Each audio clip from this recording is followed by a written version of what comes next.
Okay, I'd like to call the meeting to order and just take roll just to establish who's here. Okay. Assemblymember Buchanan. Here. Assemblymember Hagman. Here. Esteban Almanza. Here. Kathleen Moore. Cesar Diaz. Here. Thank you. Okay, we have 3 items on the agenda today. The first is to review the financial hardship program. Second, County Office of Education's. And the third, since we're hopefully moving towards giving some kind of report and recommendation to the full state allocation board, is to review the items where we've had significant discussion and just confirm where we have consensus or not. So with that, let's start with item 1, financial hardship. Jason Hernandez will be presenting. Good morning. This is Jason Hernandez, Office of Public School Construction. This morning we have an overview of the financial hardship program, and when we last met on the topic was back in February subcommittee, and we gave a general overview of the program at that time. Today we're just kind of going to give an overview of what the program data has revealed over the last 5 years. Just real quickly again, as a recap, you can see that first little graph there on page 1 of the item kind of gives an overview of the state apportionments that have been released to the school districts during that time period from January 2008 to September of this year. It breaks down the hardship apportionment, that $832,000 that was received, which constituted the 168 projects and representing ADA of that $214,678. It also breaks out the non-financial hardship as well during that time period. And also, too, to give a little more clarity of what type of grants were released, it shows you how that 832 was broken out with the 52,000 for the separate site grants, or excuse me, for the separate design. Oh, the 52 million, excuse me. The 107, it's going a little blind this morning. And the 174 million for the advanced site grants, and then the 605 million for the construction grants. Basically, the qualifying criteria that's laid out in the regulation 1859.81 lists your basic qualifying criteria for financial hardship. For most districts, that's either you have a bond indebtedness of 60% or greater, you've had a successful Prop 39 bond within the last 2 years at the time of your financial hardship application, your total bond capacity, if you're a smaller district, is less than $5 million, or if you don't meet one of those regular criteria, you still have the option of coming to the board and presenting other evidence as approved by the state allocation board. Once that you've met that qualifying criteria, then our office will do a review to see if any potential funds. We'll look at all the district's financial records. Anything that's related to a capital facility account will be included in that review, just to see what the district has to contribute towards their projects. The next graph there on page 2, it's talking about the financial program criteria data. And we kind of broke out during that time period from 2008 to 2013, how were districts, when they were coming in, how were they qualifying? It's, you can see right away that the vast majority during that time period were the smaller districts with a total bond capacity of less than $5 million. They encompassed approximately about 75% of the projects that came in, followed by the 17% for the districts with the 60% or higher debt capacity, and then you can see the past bonds and then the other evidence in there as well. The table below there kind of breaks out. During that time, again, there was 129 financial hardship requests that were approved, and those encompass the 168 projects. It kind of breaks out the state apportionment that each one of those projects received as a group, each criteria, the total apportionment, and the total district contribution that they contributed to those projects. You can see one of the things that kind of pops out a little bit in there is that, again, what I mentioned earlier, the vast majority that came in during that time period came in under the less than $5 million total bond capacity.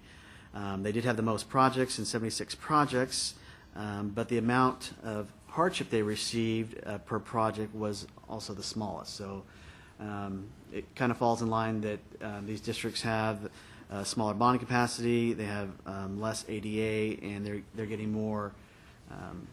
Their projects are smaller than the other ones. The ones that coming in under the 60% were typically the larger districts.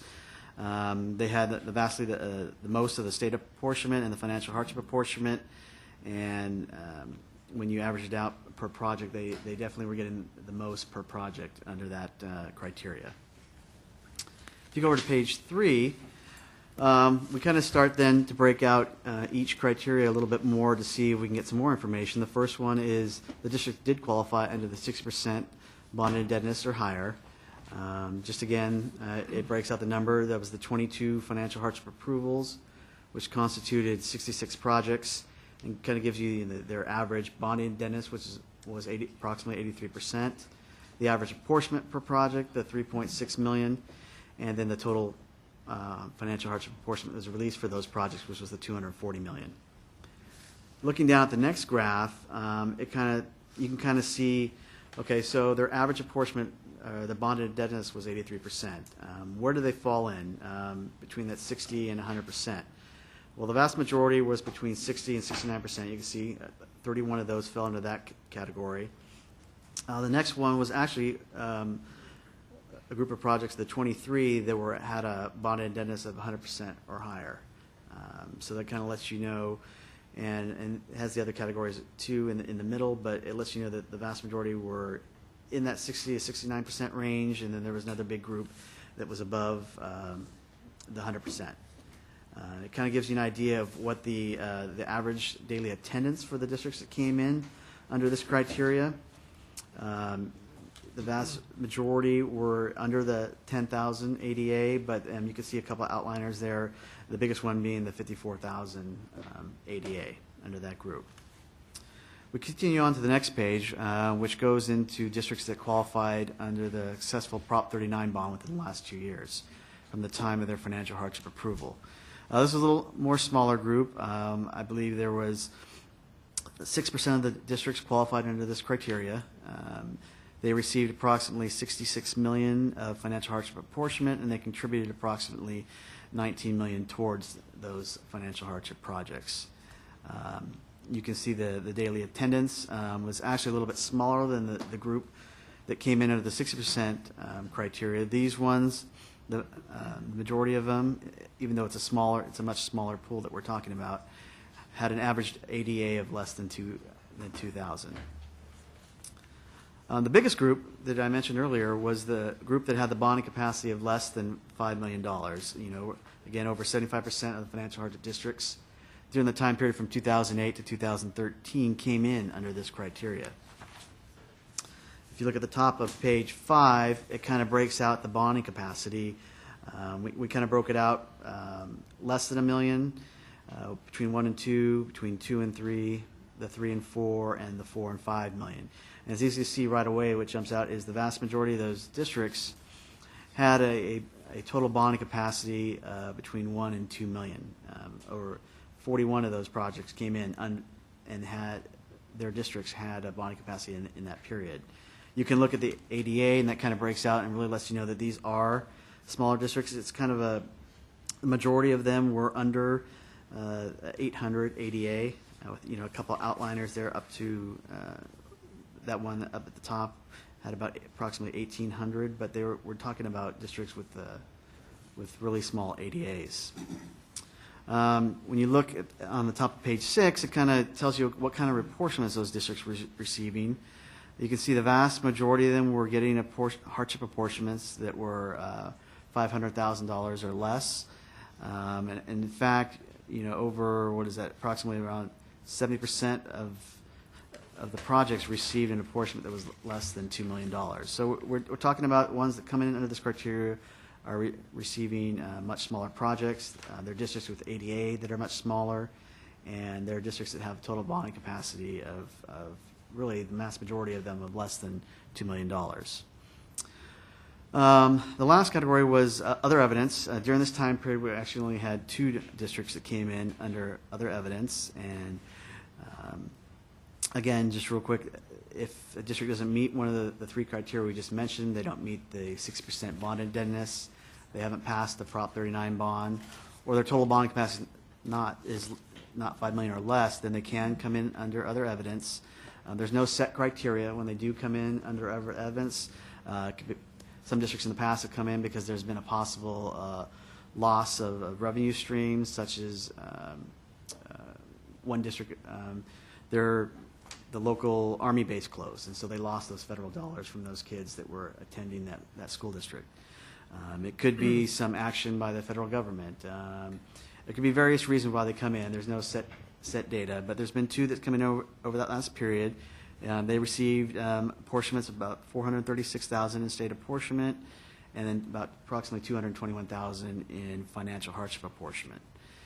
And they contributed approximately about $70,000 towards those projects. So that's just a quick overview, kind of some of the basic stats of the program. We can answer any questions that you may have, and Let's load it. Okay. Well, before we convene our discussion, is there anyone in the audience who has any comments that they'd like to make on the financial hardship program?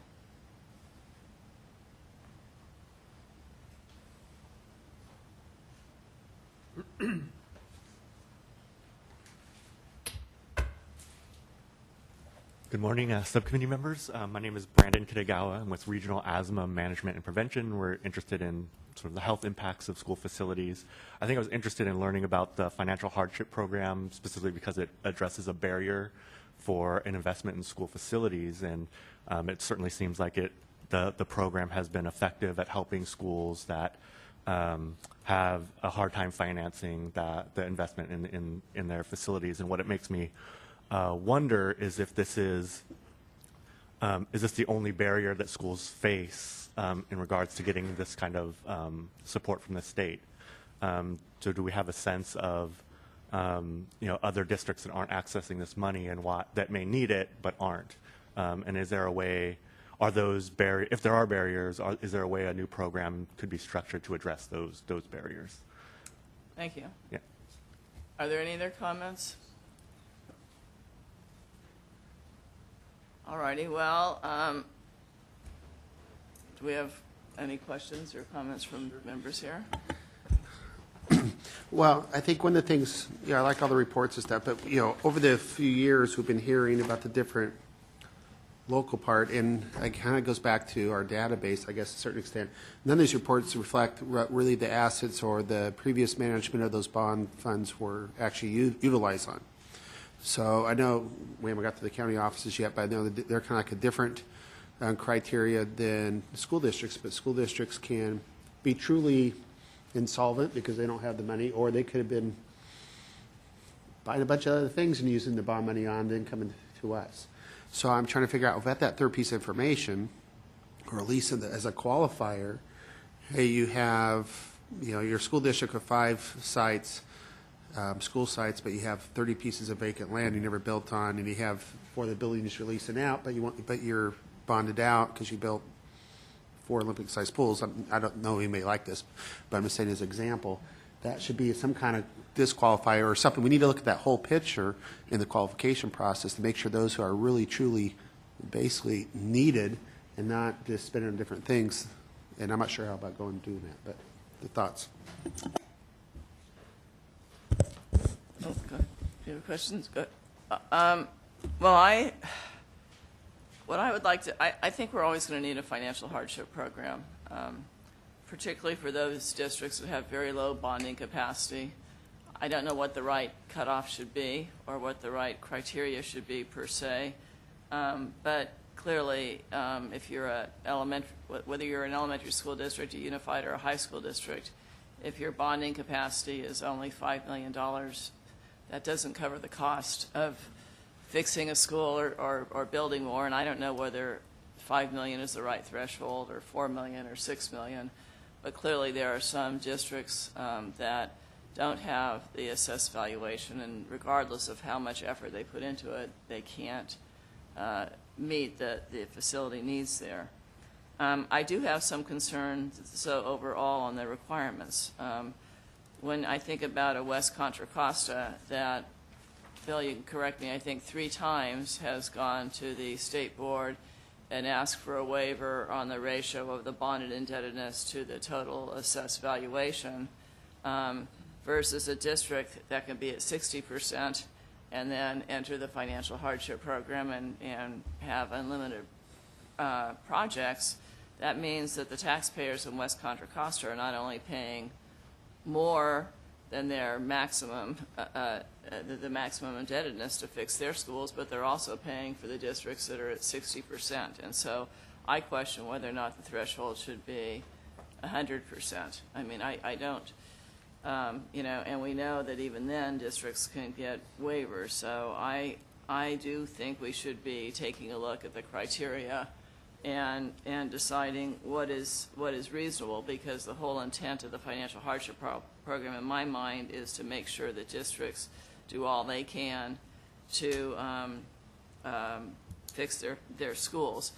If you, I want to give you another example to think about. I mean, if I'm on the board of a school district and maybe we have 10,000 students, 20,000 or whatever, but you know, we're passing one bond today, another one 5 years down the road, another one 10 years or whatever, because we have a program that we're stretching out over time, regardless of our need, but because we have to live within certain parameters in terms of the debt we can get approved and issued. If I qualify for financial hardship because I'm at the 60%, I can submit all those projects at one time because now I qualify. So I think there's got to be, I think we need the program, but we have to take a look at the guidelines for coming in. And so I myself believe the bonded indebtedness should be at 100%. I believe that, I'm assuming with the Prop 39 that when it says for the maximum amount, we're talking about the maximum debt to AV ratio. Correct. Correct, Right, okay. yeah. And total bonding capacity of less than 5 million, I don't know, I hate having a number there, but I don't know how we change that to make sure. And then other evidence, of course, we always should have something with respect to other evidence, but I don't want that to be something that just opens things up. I mean, I think the next bond that we look at is going to have to be much more streamlined, and financial hardship is going to have to be there for districts that truly cannot make the effort, and local communities have to step up and at least, you know, and fund their schools. And I'm just trying, I maybe just not understand the process. If I go out for a bond, and I say I get a bond approval, because I'm selling to the community, I want to build a, like my local district, I want to build a swimming pool, I want to build some extra facilities, those type of things. And then I plan that money for those extras. Now I'm at capacity, but now I need a school. Now you're 60% of capacity. And now I could go, now I get 100% from the state to build a school, yet I'm using my bond capacity to build things that I would not consider basic education facilities. So how do you figure that into it, and how do you do that? What's the right year? Because you've had all this experience in the school board. What's the right planning period? Is it 5 years, 10 years? Yeah, what's the cutoff? Should you look at Well, that? what I would say is this. I mean, we have to trust the boards are going to prioritize classrooms over swimming pools. But They I know they- when it hasn't. All right, but you have to trust that they're going to do that. So let's start out there.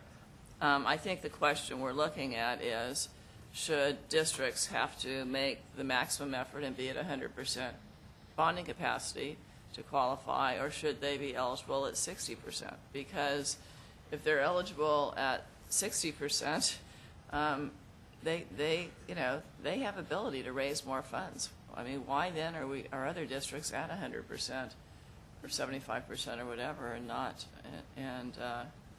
receiving financial hardship? I mean, how do we define financial hardship?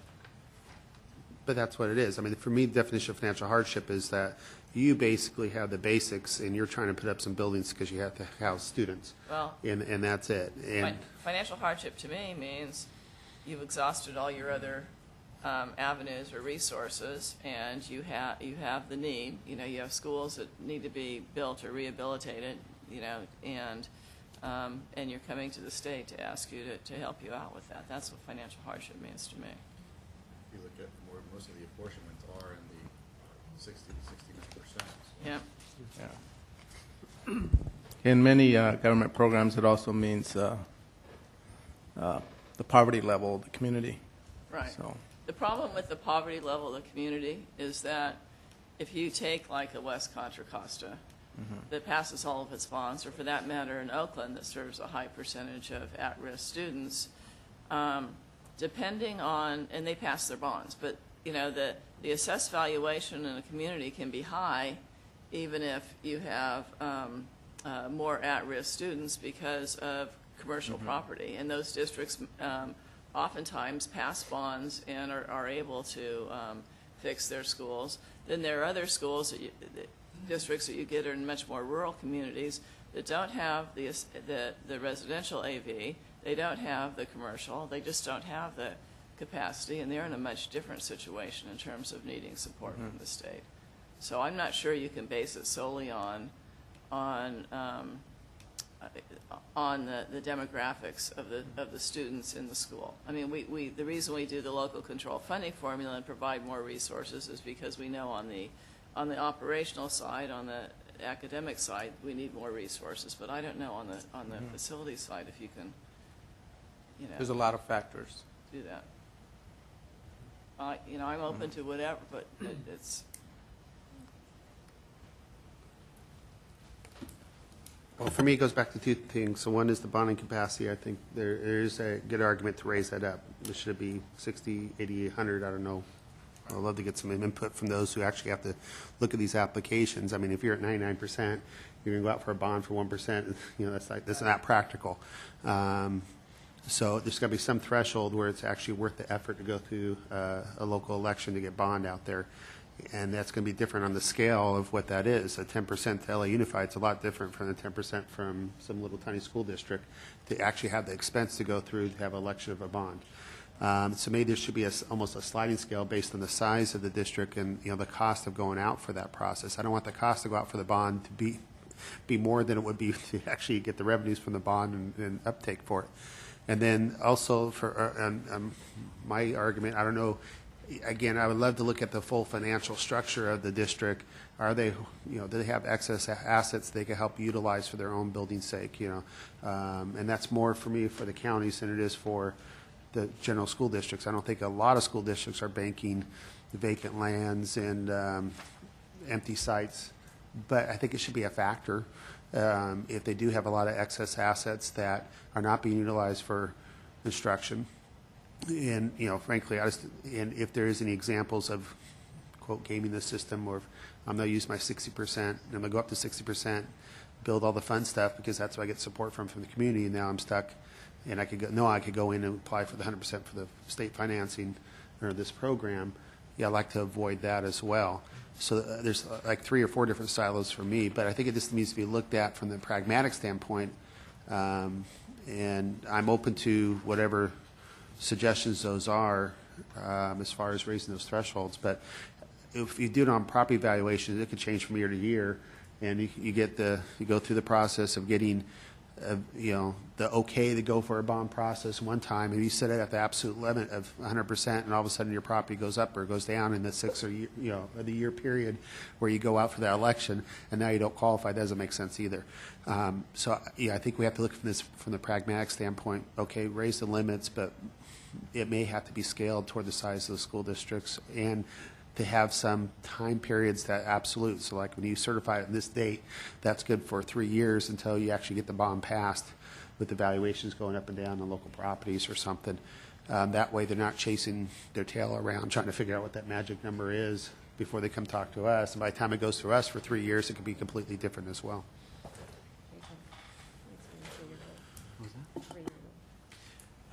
Yeah, and one thing that addresses that is when a district comes in for hardship review, after their initial approval, they can't encumber any of their funds. We look at all their funds, what encumbrances do they have prior to that initial. You honor those when you do the financial review of all their records. But then one of the exceptions to not any future revenue being available is if the district stays out for more than 3 years. So if they stay out of the program for 3 years and come back in, where they could have issued a COP, a bond issuance could have happened during that time period.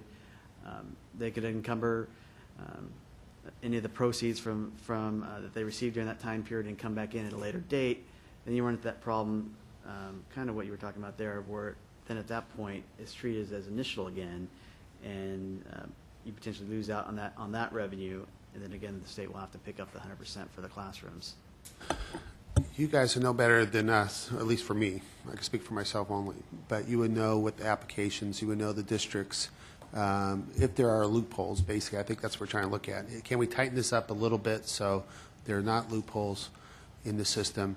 Can we tighten up where we're trying to take a limited amount of funds on this next bond if we get this next bond out, and truly try to get to those districts of true need that really don't have the capacity of doing it.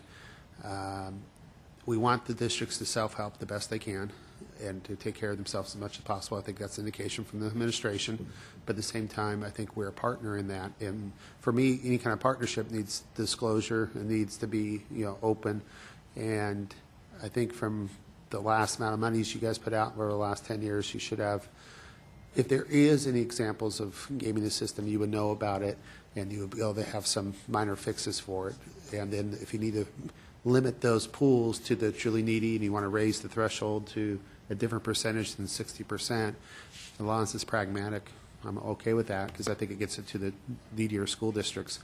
Again, I'm afraid, just from a very conceptual part of 100%, if we're chasing that magic number, maybe it should be 80%, maybe 90%, something like that, where you're not going out for bonds every few years just to chase, if your property is going up and up and up and you're still trying to keep up with your school growth program, it may be tough to go out and go over and over again.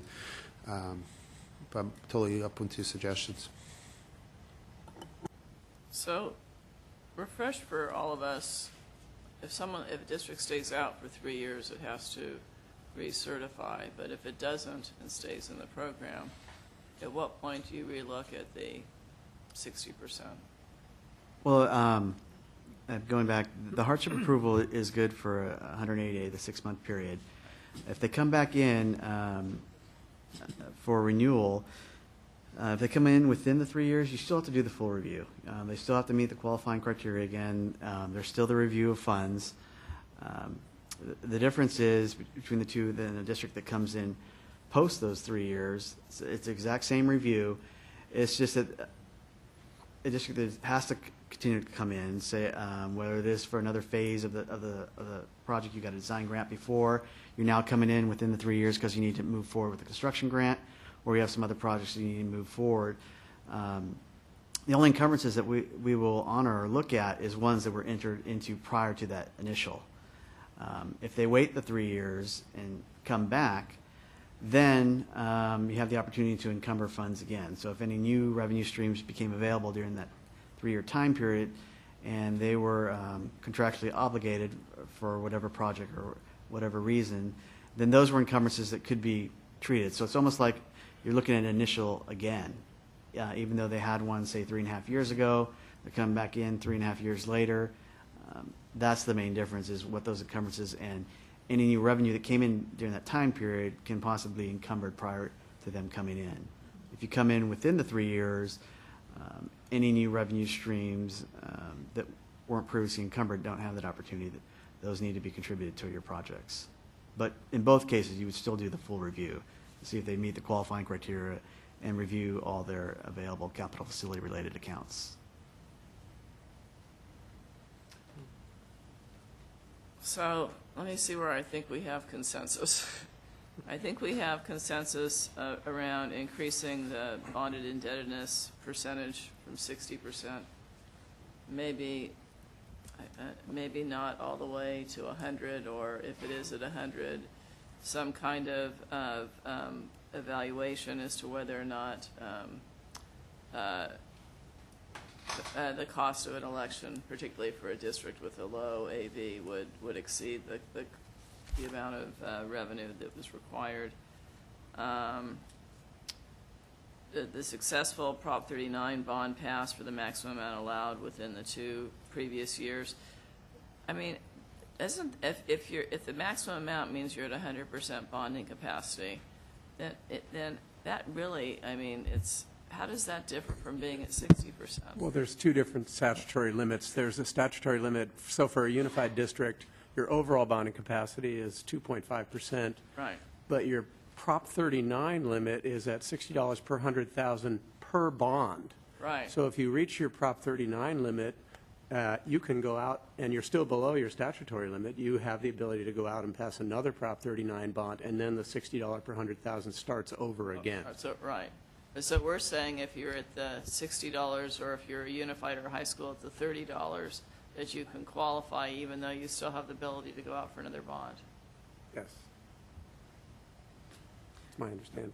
Yeah, no, that's correct. And even in some of them, if the district passes the $50 million bond, but because of the tax restrictions that Bill was mentioning, maybe they can only issue 20 of that $50 million. So then you're right, they can qualify for hardship and get the state to pay for those projects, even though they have 30 million sitting there in bond authority that they can't use yet because of those restrictions. But yeah, when it's talking about the But if maximum, they had a new bond for 30 million, they could use it because then the 30 and the 60 resets. right? Madam Chair. Do you have consensus in regard to that the financial hardship should be reviewed, but in regard to recommendation as to what a future bond should or shouldn't include, I'm not prepared to have a consensus on a recommendation on what should or shouldn't be in a future bond, since the administration doesn't have a position on whether or not there should be a future bond. Right. So I'll abstain from I'm not planning to take a vote. making a I'm just trying to get some recommendation. kind of consensus here in terms of when we bring it to the board in terms of what we think is working or not working. I think what I'm hearing, and I understand your abstention, I think what I'm hearing is that the members would like to see the rules tightened to make sure that districts are making the maximum effort, and we don't have any, as Mr. Hagman said, loopholes here. So the rules tighten for current bonds, the current program. Or a future. I think the state allocations board, basically, I mean, I don't want to speak for the board, but I think we sort of came to the conclusion we weren't going to change the rules for the last little amount that's left under the current program. But what kind of recommendations were we going to make for a future bond? And I know that that's going to take negotiations with the governor's office, and hopefully he'll agree with us that we need to continue the program. But if we do continue the program and have a bond, then it seems to me that people who are responsible for administering the program and allocating the funds ought to be providing some input on, what's working or not working. And I guess part of the consensus was be looking at the loopholes, and I would assume that you guys could come up with some examples if we were to get really specific. If there's any phantom projects, if there's stuff that's allocated to our project that never ends up happening, but those type of things to the qualification process, a way to follow up on that. And then again, I'm still kind of looking at the haves and has-nots. Is there districts of lots of assets as migration happens throughout the state? Is there a way to throw in the assets into the equation? Do they have things that they should keep for the future, or they, really are just land banking forever and really can actually help themselves quite a bit? Any comments?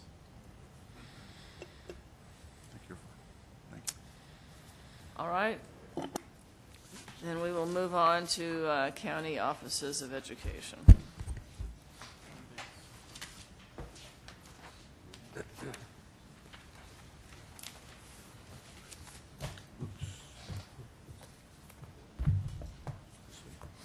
John Leininger, Office of Public School Construction. The purpose of this item is mainly to discuss the needs of the county offices of education in the school facility program. Brief overview of the county offices of education. The COEs provide direct and regional support to the school districts. Their responsibilities could be summarized as educating specific student populations, monitoring and oversight of the student academic environment, monitoring and oversight of district fiscal stability, providing academic support and assistance, providing direct services to small school districts, and implementing regional support activities to assist the district and school staffs. We mentioned their student populations, and they provide instructional and related services to the severely disabled special education students, adjudicated, incarcerated, and expelled students served throughout the court and community schools, and the career technical education students through some county-wide regional occupation programs. In terms of their County Office of Education eligibility for the school facility program, the COEs are considered districts for the purposes of the SFP. They're eligible to participate in any program for which they qualify for funding. Now, while a COE provides many services for the districts and the pupils within the county, the COE's eligibility for any program within SFP is determined using the pupil counts that are only served by the COE and do not attend district schools. The COEs undergo or use the same methods as a district for determining eligibility. One of the areas is the special education local plan areas, or SELPAs, when they do transfers. If there's a transfer, each entity's new construction baseline is adjusted for the student capacity of the facilities received, and the entity that's giving up the facilities has its enrollment projected adjusted to remove the students. Further, if the facilities involved were funded through the SFP and had financial hardship, and if the receiving entity would not have qualified for financial hardship at the time the facilities were funded by the state, and the facilities had been occupied for less than 10 years, then the receiving entity would have to return a proportionate share of the financial hardship assistance provided to the state. We talk about sources of revenue, and again, essentially the COEs and the local school districts have the same sources of funding available for school construction projects.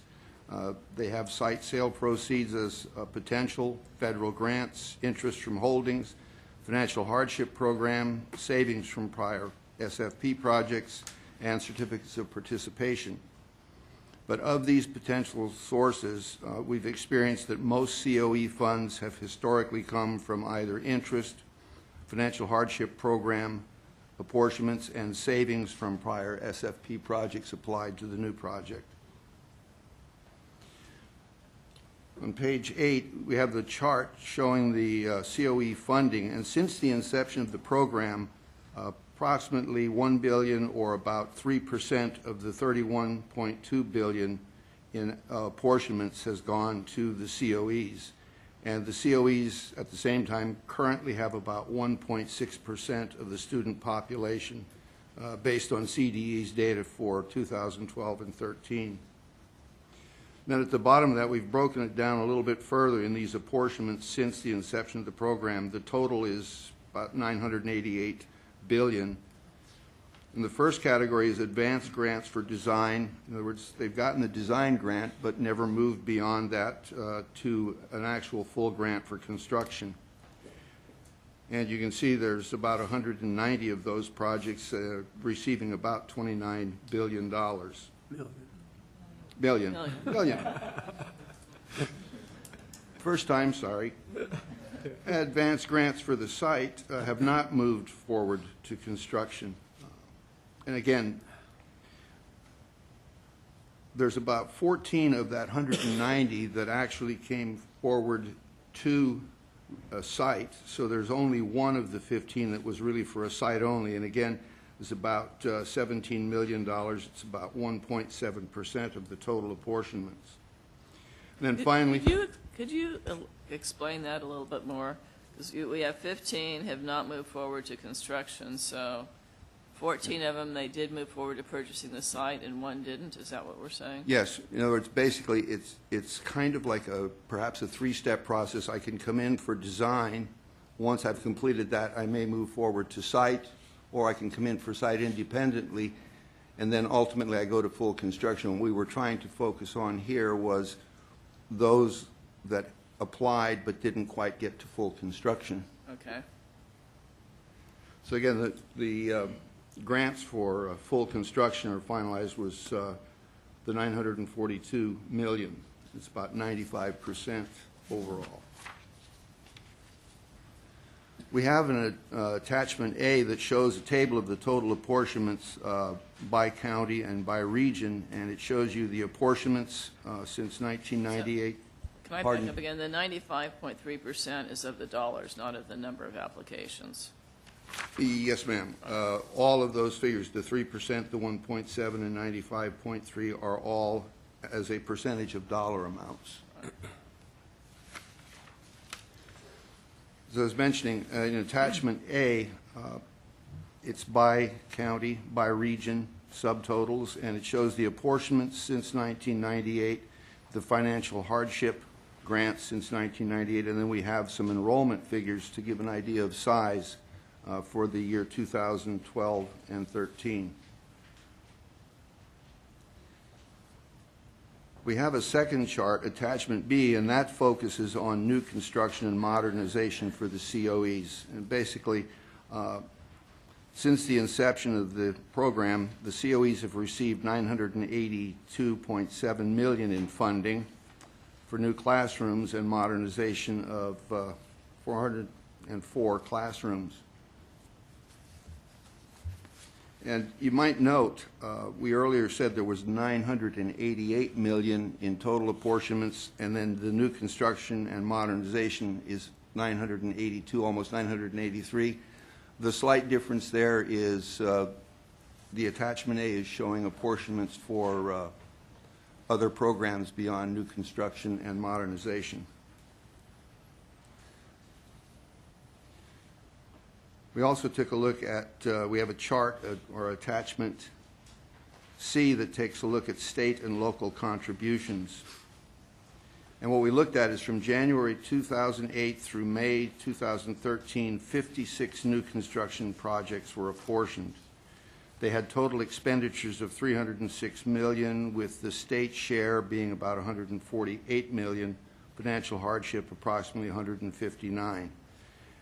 And what that chart shows is a category, expenditures by category, such as, for example, it shows, it may show building cost, furniture and equipment, the various categories that the money is expended on.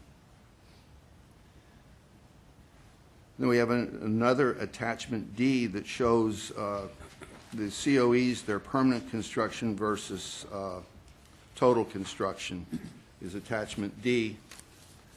The intent here was to show that of the construction, how much of it was permanent and how much of it was portable. So for each one of the regions, it shows the permanent square footage and then what percentage that was of the total square footage.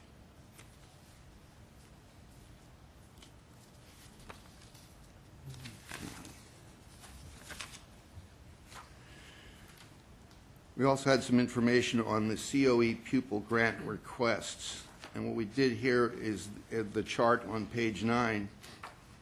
We looked at the pupil grant requests from the inception of the program through 2013.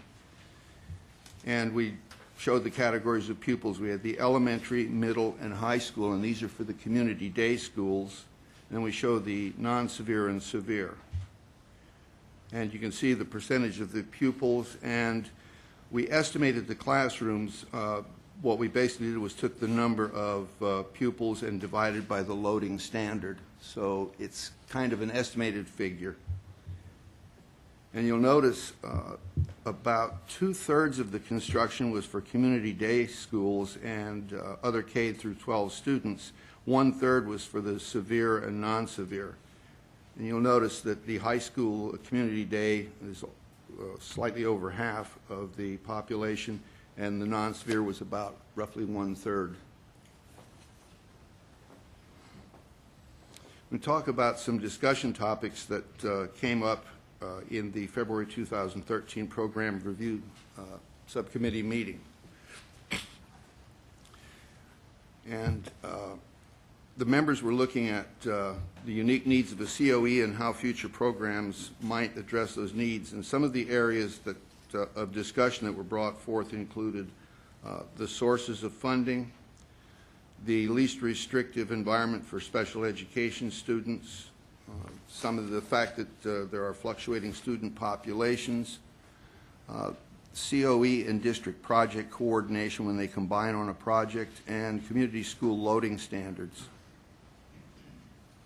The COE's funding sources are currently limited to developer fees and are not available as a resource for a COE. And the concern was that the developments might generate students with special needs for which the COE ends up assuming responsibility but doesn't receive a portion of the developer fees.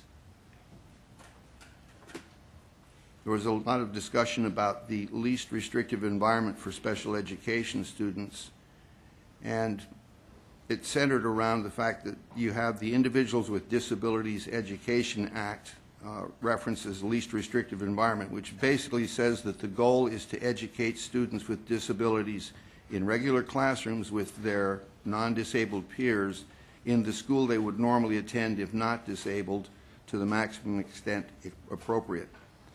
So some of the discussion focused on the responsibility for housing special education students may be assumed by a district, but in some cases a COE may be required to assume responsibility because a district may decline or be unable to house these students.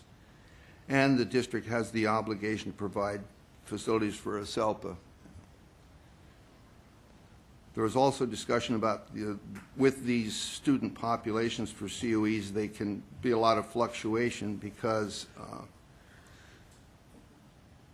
there's the issues of providing housing for what may be a fluctuating population. In other words, the idea of with disabled students, populations go up and down, and you have to provide housing for fluctuations. A possible response to the fluctuating population might be short-term leases, but the requirements of SFP are for long-term leases of 30 to 40 years. So there that the long-term leases would reduce flexibility in responding to the fluctuating student population. And then the final item was that facilities are constructed for what may be a fluctuating population where the cohort survival method is not a good predictor, and you can end up with school permanent facilities that are built and then underutilized. There was also discussion about COE and district project coordination. When the COE and the district combine their pupil grants for the full funding for the project, there can be some issues. And some of the topics that were discussed included the timing of milestones as the two entities are working on a common project, and they have different timelines and frames. The complexity that can get involved in the allocation of costs, receipt of billings, payment of costs when there's one set of construction plans and one contract and two entities. And there may be a sudden shift in the COE student population. The completed facility may end up being underutilized. Then the final item that was discussed was community school loading standards. The community schools serve the adjudicated, incarcerated, and expelled students. In the previous meeting, it was stated that one of the goals of the community schools is to return students to their district of residence. If successful, it can produce rapid changes in the student population. And one of the topics discussed were the COEs typically put less than the loading standard in the classroom. It was stated we would, for example, use a loading standard of 27, but there might be some obligations or requirements levied on the COE where they could only use maybe 19 students. And the community schools are typically located in leased facilities with community issues around where they locate. And finally, the locations and appearance of the community schools may impact the student learning. That completes the presentation, unless there are any questions.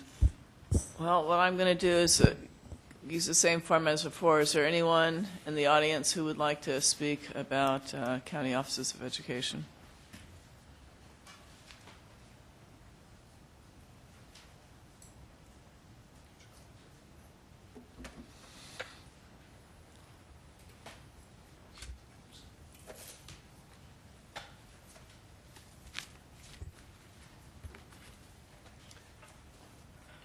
Well, good morning, Chair Buchanan and members of the subcommittee.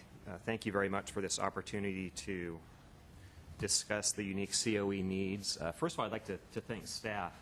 We've had a lot of conversations and have reached out to each other, and I think that they've done an outstanding job in reaching out and trying to understand unique entities that COEs are.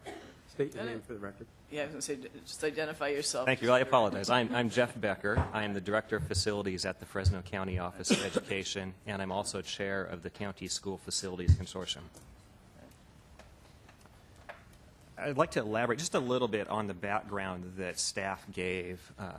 They did a good job of characterizing the dual role of COEs in that we provide administrative and support services to school districts. We're also the implementing arm of the state on many policies.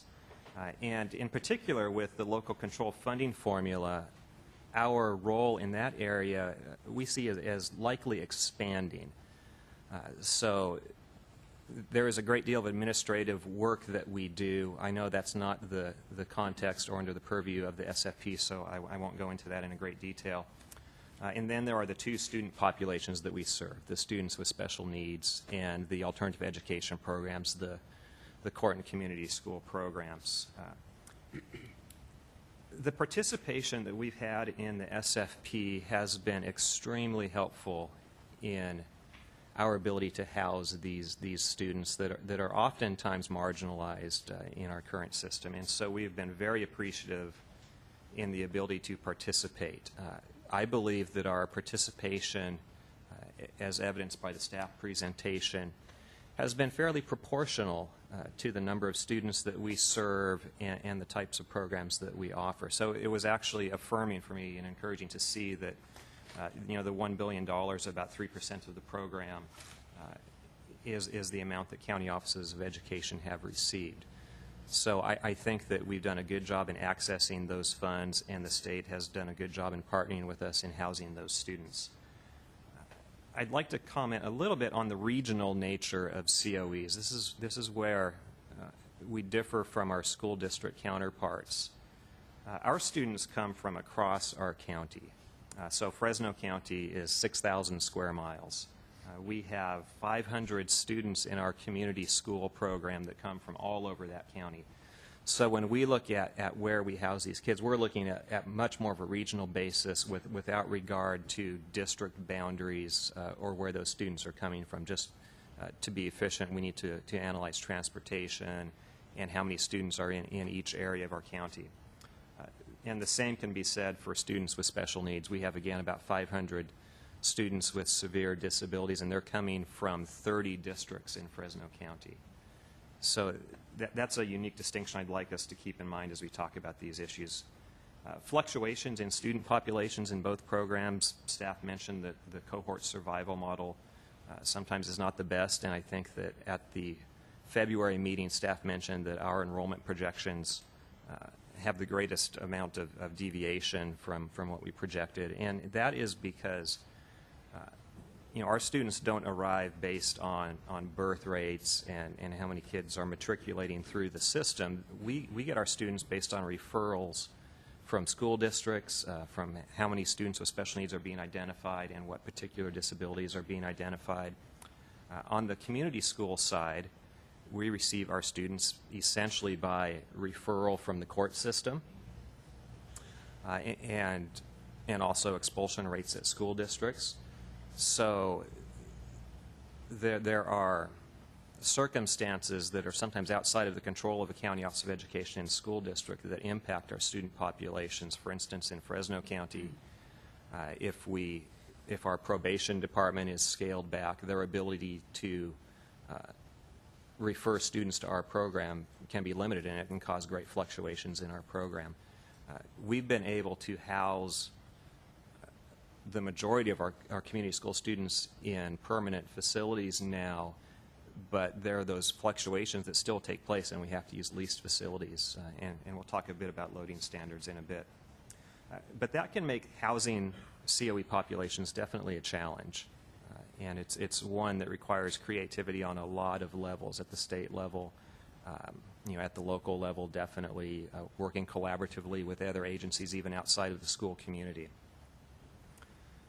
The other overriding principle that we thought about it as we put together some comments is aligning the school facility program with Title V, and I understand that CDE is currently reviewing Title V requirements, and then also the federal IDEA requirements.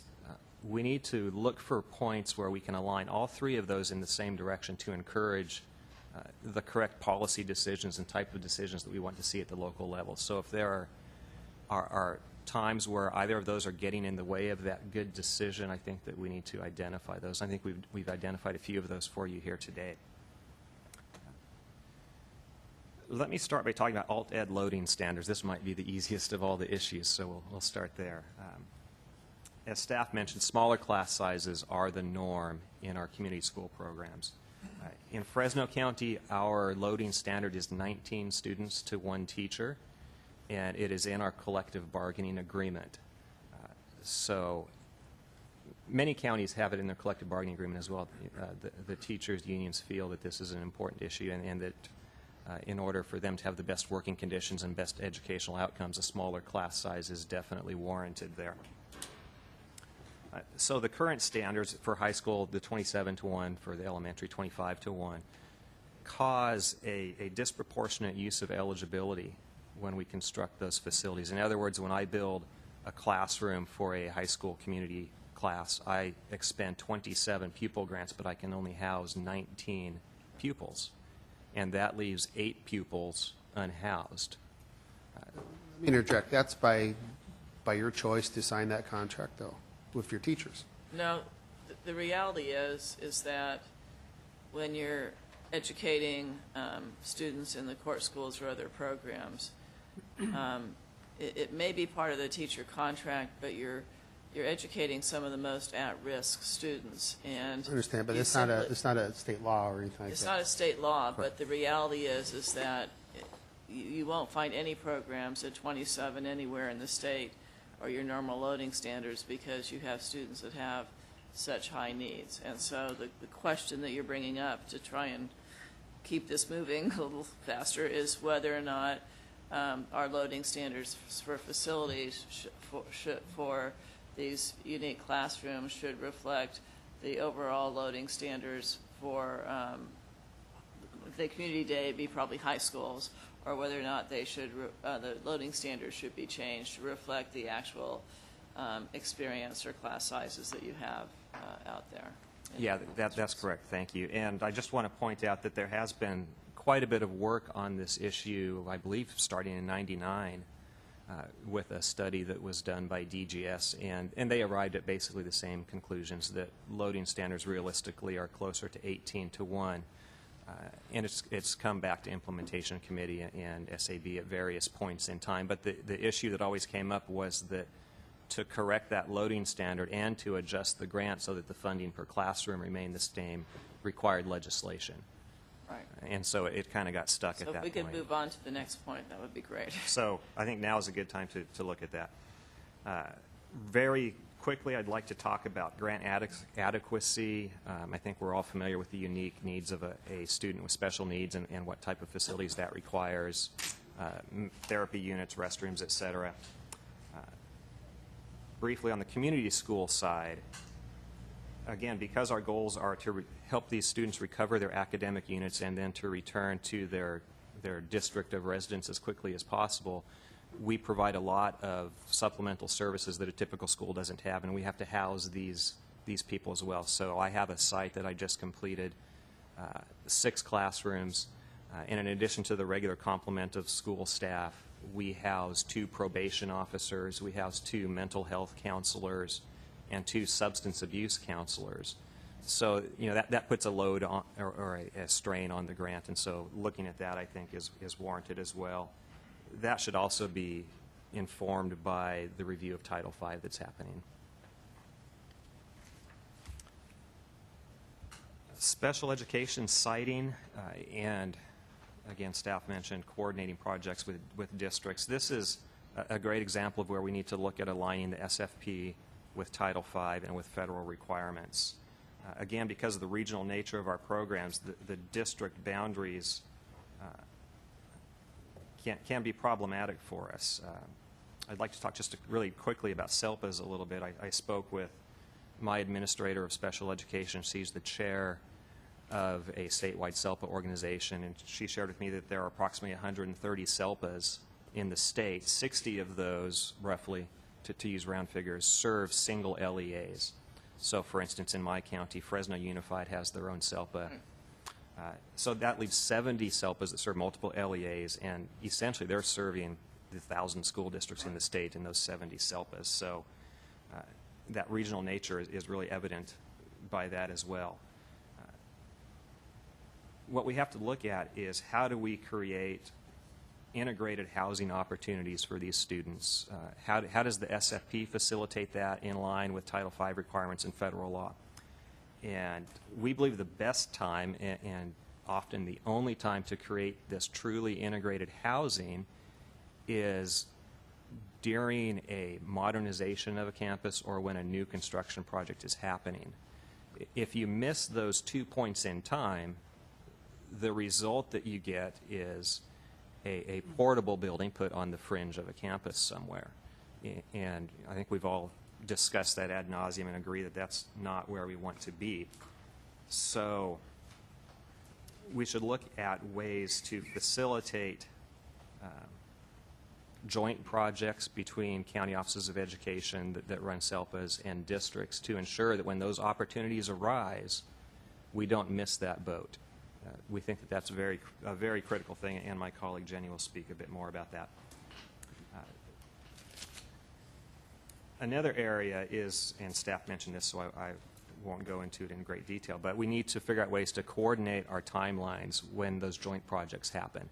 There have been instances of good projects where districts wanted to coordinate that couldn't happen because the funding of expenditures and financial hardship approvals and all those things didn't coordinate, and the district needed to move forward. So if we can find ways to ease that pressure and streamline that approval process so that the projects can happen together, we'll have better outcomes for these students. Quickly on portables. So Fresno County, we have 26 portables located on district school campuses. I don't consider any of them truly integrated because they are mostly around the fringe. We only have 2 classrooms that we've been able to work with districts to build fully integrated classrooms. So we haven't done a non-integrated portable in about 7 years. So these have been existing buildings for quite some time that we're trying to figure out how to more fully integrate, and they're aging out as well. So to tie on to previous conversations on portables and incentivizing removal and replacement of portables with permanent construction, I'd like to add consideration of the layer of integration. That these portables need to be not only incentivized to be replaced with permanent construction, but we need to make sure that we build integrated permanent construction. And so your consensus and discussion about incentivizing portable removal, I think, is very good, and we support that, and I'd just like to add this nuance to that discussion, that we can replace some of these portables with that opportunity.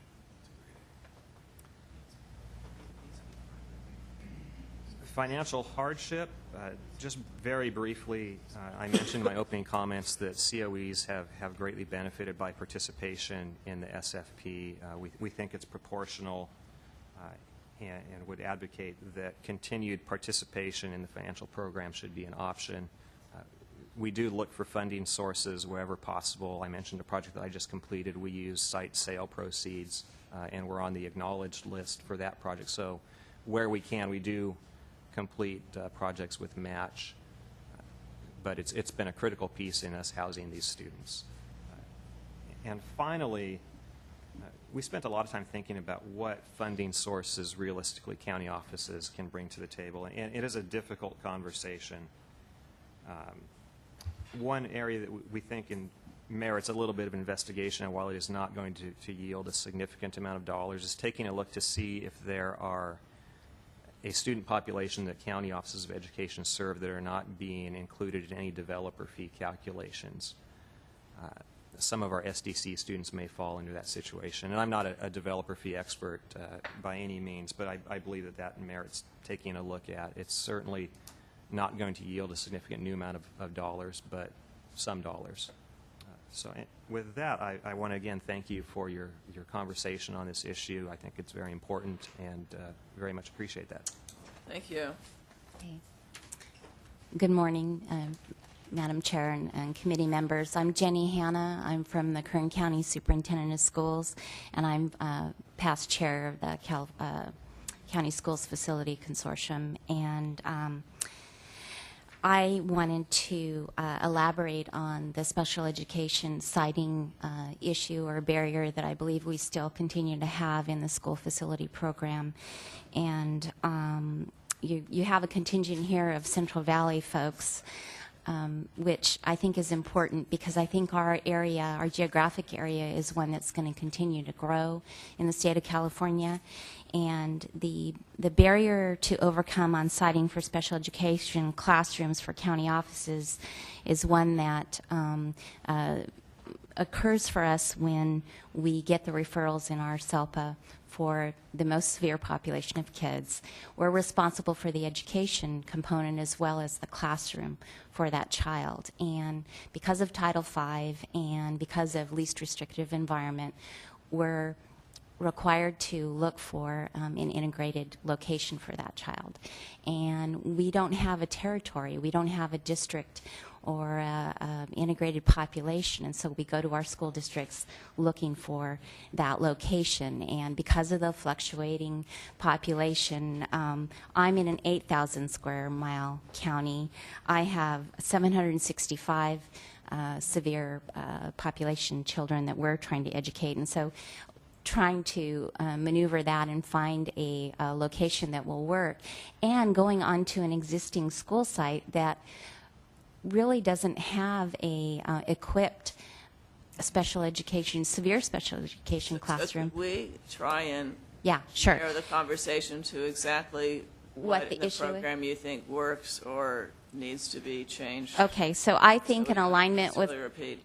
I think what I'm, the main point I think is that we don't have an alignment with Title V in looking at a complete school for our special education, our severe special education population of students. That we have a, I think the irony is in the state of California that we do ADA upgrades for all of our school sites. We do truncated domes, we do retrofit on our parking spaces, our loading, our playgrounds. So you think Title V needs to be better aligned with school site? I do, and I Point. also believe that our school facility program needs to look at this, how the per pupil grant might be something that is maybe not a per pupil grant, but this is every school, that it's a best practices where this is a master plan and it's not unlike a library. It's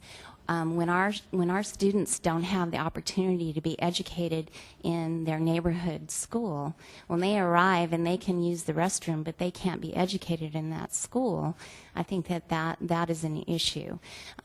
These are specialized classrooms that are not easily retrofitted in an existing school. I think we could deal with that in a modernization program. I think we can certainly deal with that in an alignment with Title V in our school facilities program in new construction. So I think that if we don't do that, that we're not serving that population of kids. Okay. And Is that? that, Okay, all right. yeah. So are there, we have questions, but I think there are other people who want to speak, and then we can ask our questions or make our comments, and maybe if there are specific questions of the two of you, we can ask those at the same time. I'd just like to hear, before we ask questions, I think it's important to get the perspectives of everybody, so.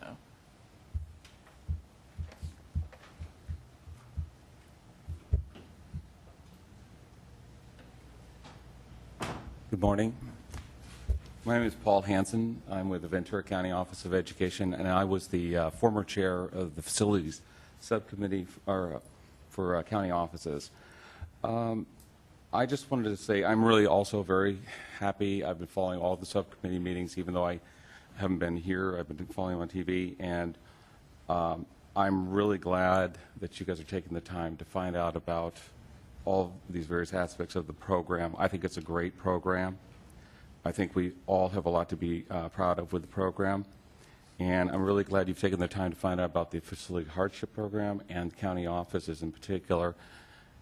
And I think you really get a handle on why the Facilities Hardship Program is required. There will always be a group of school districts that won't be able to come up with their own local funding and will need help from the state.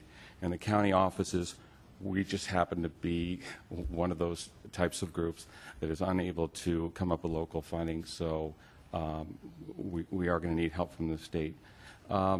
Where we can, we provide them. If we have sites, we provide sites, and where we have funding, we do provide it. It's just that we don't have the access to all of the local resources that the school districts have. As far as the programs that we provide and the relationship with our school districts, I can speak really only for Ventura County, but it's a very competitive process. I mean, we compete with our school districts. They are always fighting for dollars. If they could keep all of the kids at their school district, they would. The reason why we exist is because we are able to handle things on a regional basis in a more cost-effective manner. If it was just about money, we also wouldn't exist, because it has to satisfy the needs of the individual students through the individualized educational program. So some of the things that you're worried about, the gaming or something like that, some of those things are addressed through the California Department of Education, through the SELPAs, and that relationship between the districts and the county offices. We only really exist because we provide things on a cost-effective basis and of the highest the very highest quality. Some of the students that we have are even not allowed in a comprehensive high school, so that's why they come to us. So I just wanted to put that in perspective. I really like the comments that I've heard about relying on staff to identify where there's potential gaming. That doesn't bode well for anybody associated with the school facilities program, and I think they've done a really good job of identifying possible opportunities and bringing to you options for addressing that. I think that would be the model to keep going forward on any potential gaming. Again, it's a great program, and I hope it continues. Thank you. Thank you. Is there anyone else who wants to make a comment? Okay, we have Mr. Hagman. I've been itching at this since the first report. Okay, I just want to make sure I get these numbers correct. We spent $1 billion on funds so far, and we actually, how much of that actually went into physical buildings? It's Well, it looks like $1 billion went for construction and 29.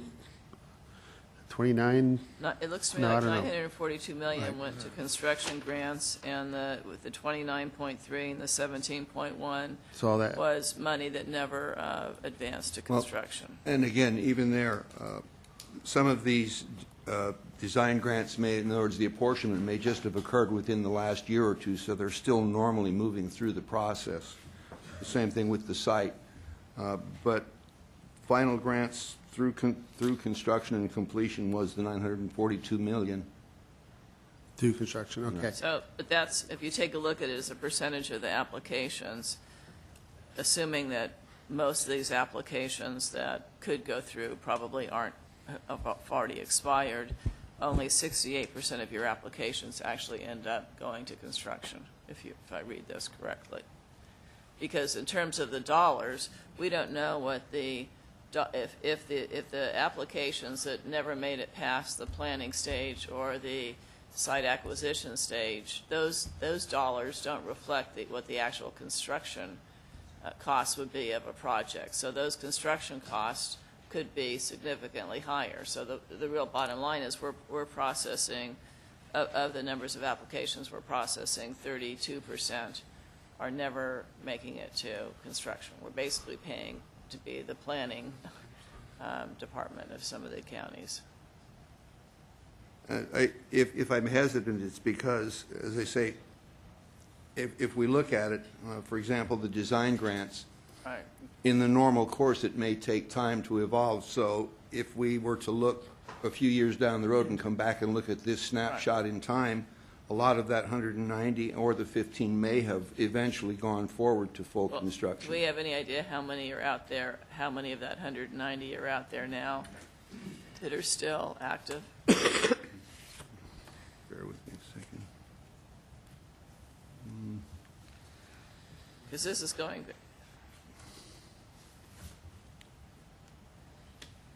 it's okay, I was just pointing out that as a percent of dollars, it's a percent of the dollars we spent, but not necessarily percent of the total construction dollars, and that we, here you've got. Yeah, we also do have data on projects that either what we call rescind to cost incurred, and Right. although that data may not necessarily be presented in the item, we know there's about 137 projects that reduced to cost incurred.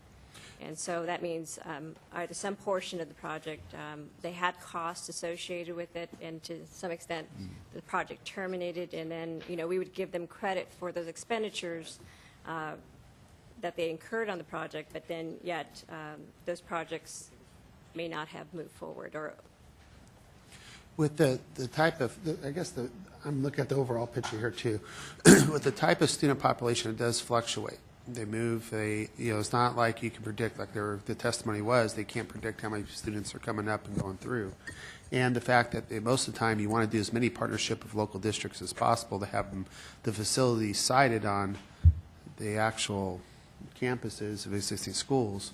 Why wouldn't the county use its credits only to partner up with school districts and not really get into the building industry at all? I mean, if I want to co-locate my students on physical existing school sites, but I have eligibility for my population, is there a way to incentivize the school districts, because that's what we're trying to do, is to get them to take these students on their campuses or near their campus so you can maximize the resources at one location, give them a higher credit, but have them, it kind of forces them to work together in a way to place these students at the district sites, and so you don't have separate administration, you don't have a separate building department, you don't have all these other things going on. And go back to my database question again, how many locations have been purchased with state money over the years, and how many of those actually come into actual facilities that are being utilized today? Do we have any idea on percentages of those right now?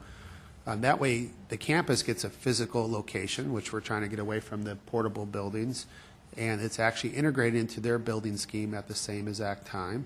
So we have like buildings going in at the like time with the rehabilitation project, but instead of so much per pupil grant for a normal student, you have a higher percentage, and that would incentivize these campuses to try to take them on as well, and hopefully eliminate the need for the county to do independent operations all the time. There's going to be some cases like that, but I'm hoping that they could utilize some of the funds for work with the lease options and such, since that's a fluid type of population anyway, but be able to lease out buildings and give them as much flexibility in that as possible, but utilize like a higher credit per student for a special needs student, but to bargain that with the school district is take on a facility at their location.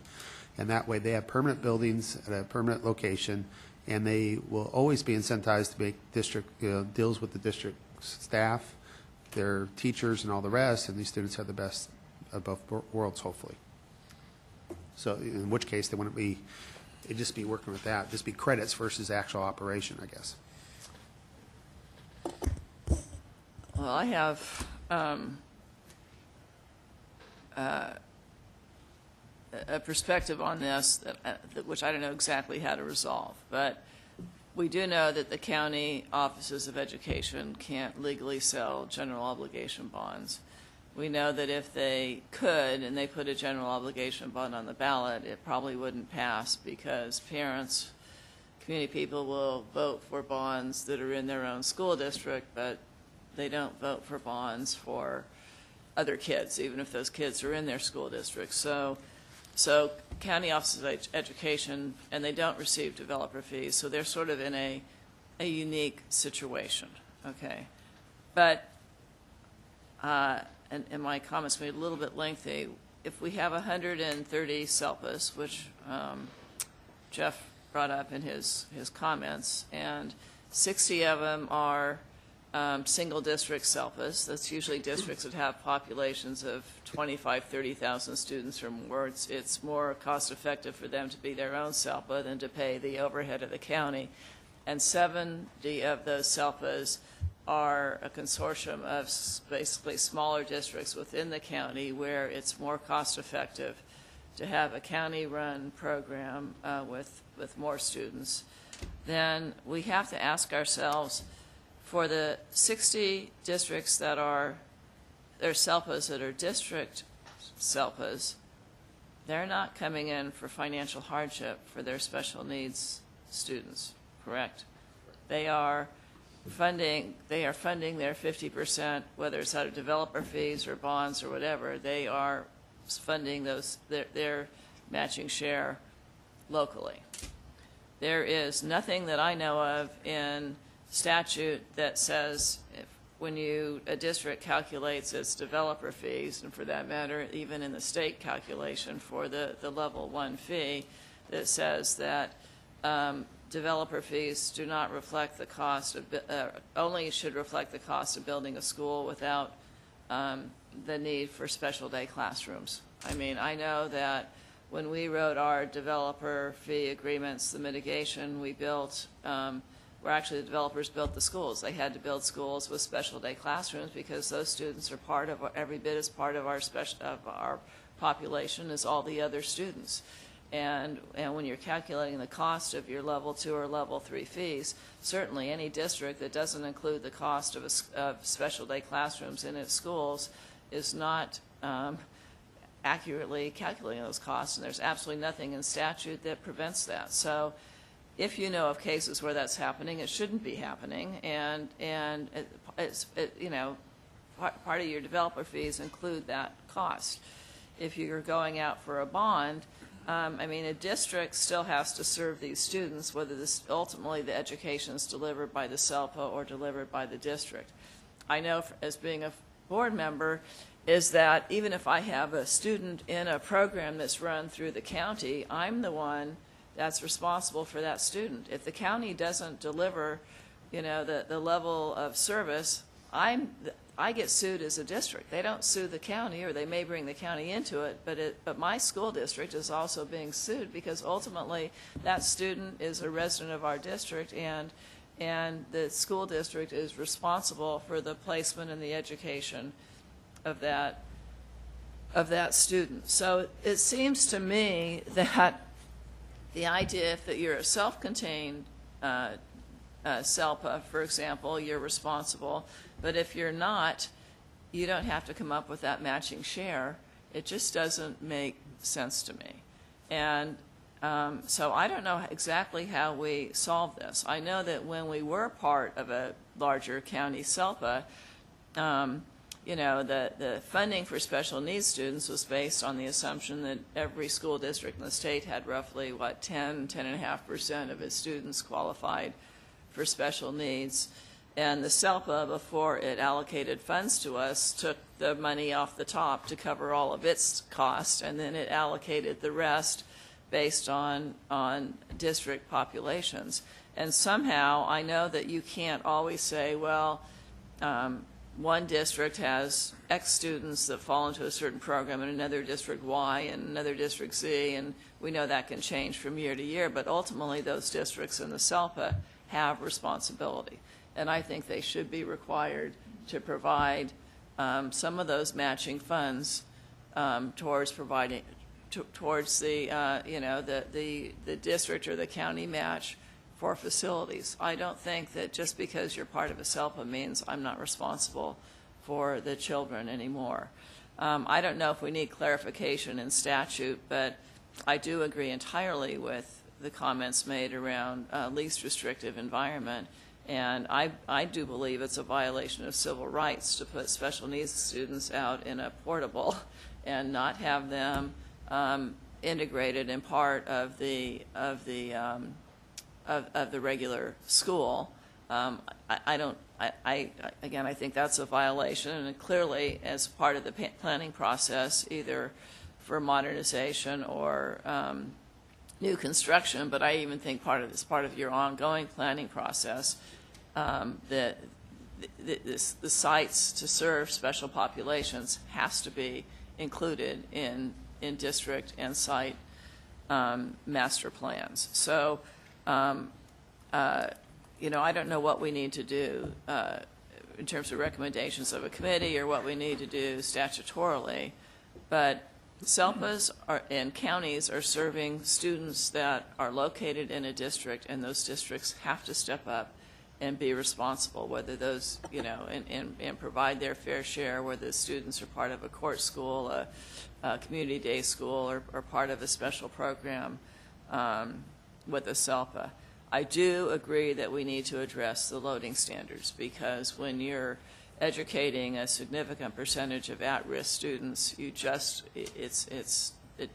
can't provide quality programs using if we use the loading standards or the student-teacher ratios that tied to the loading standards. No districts do that.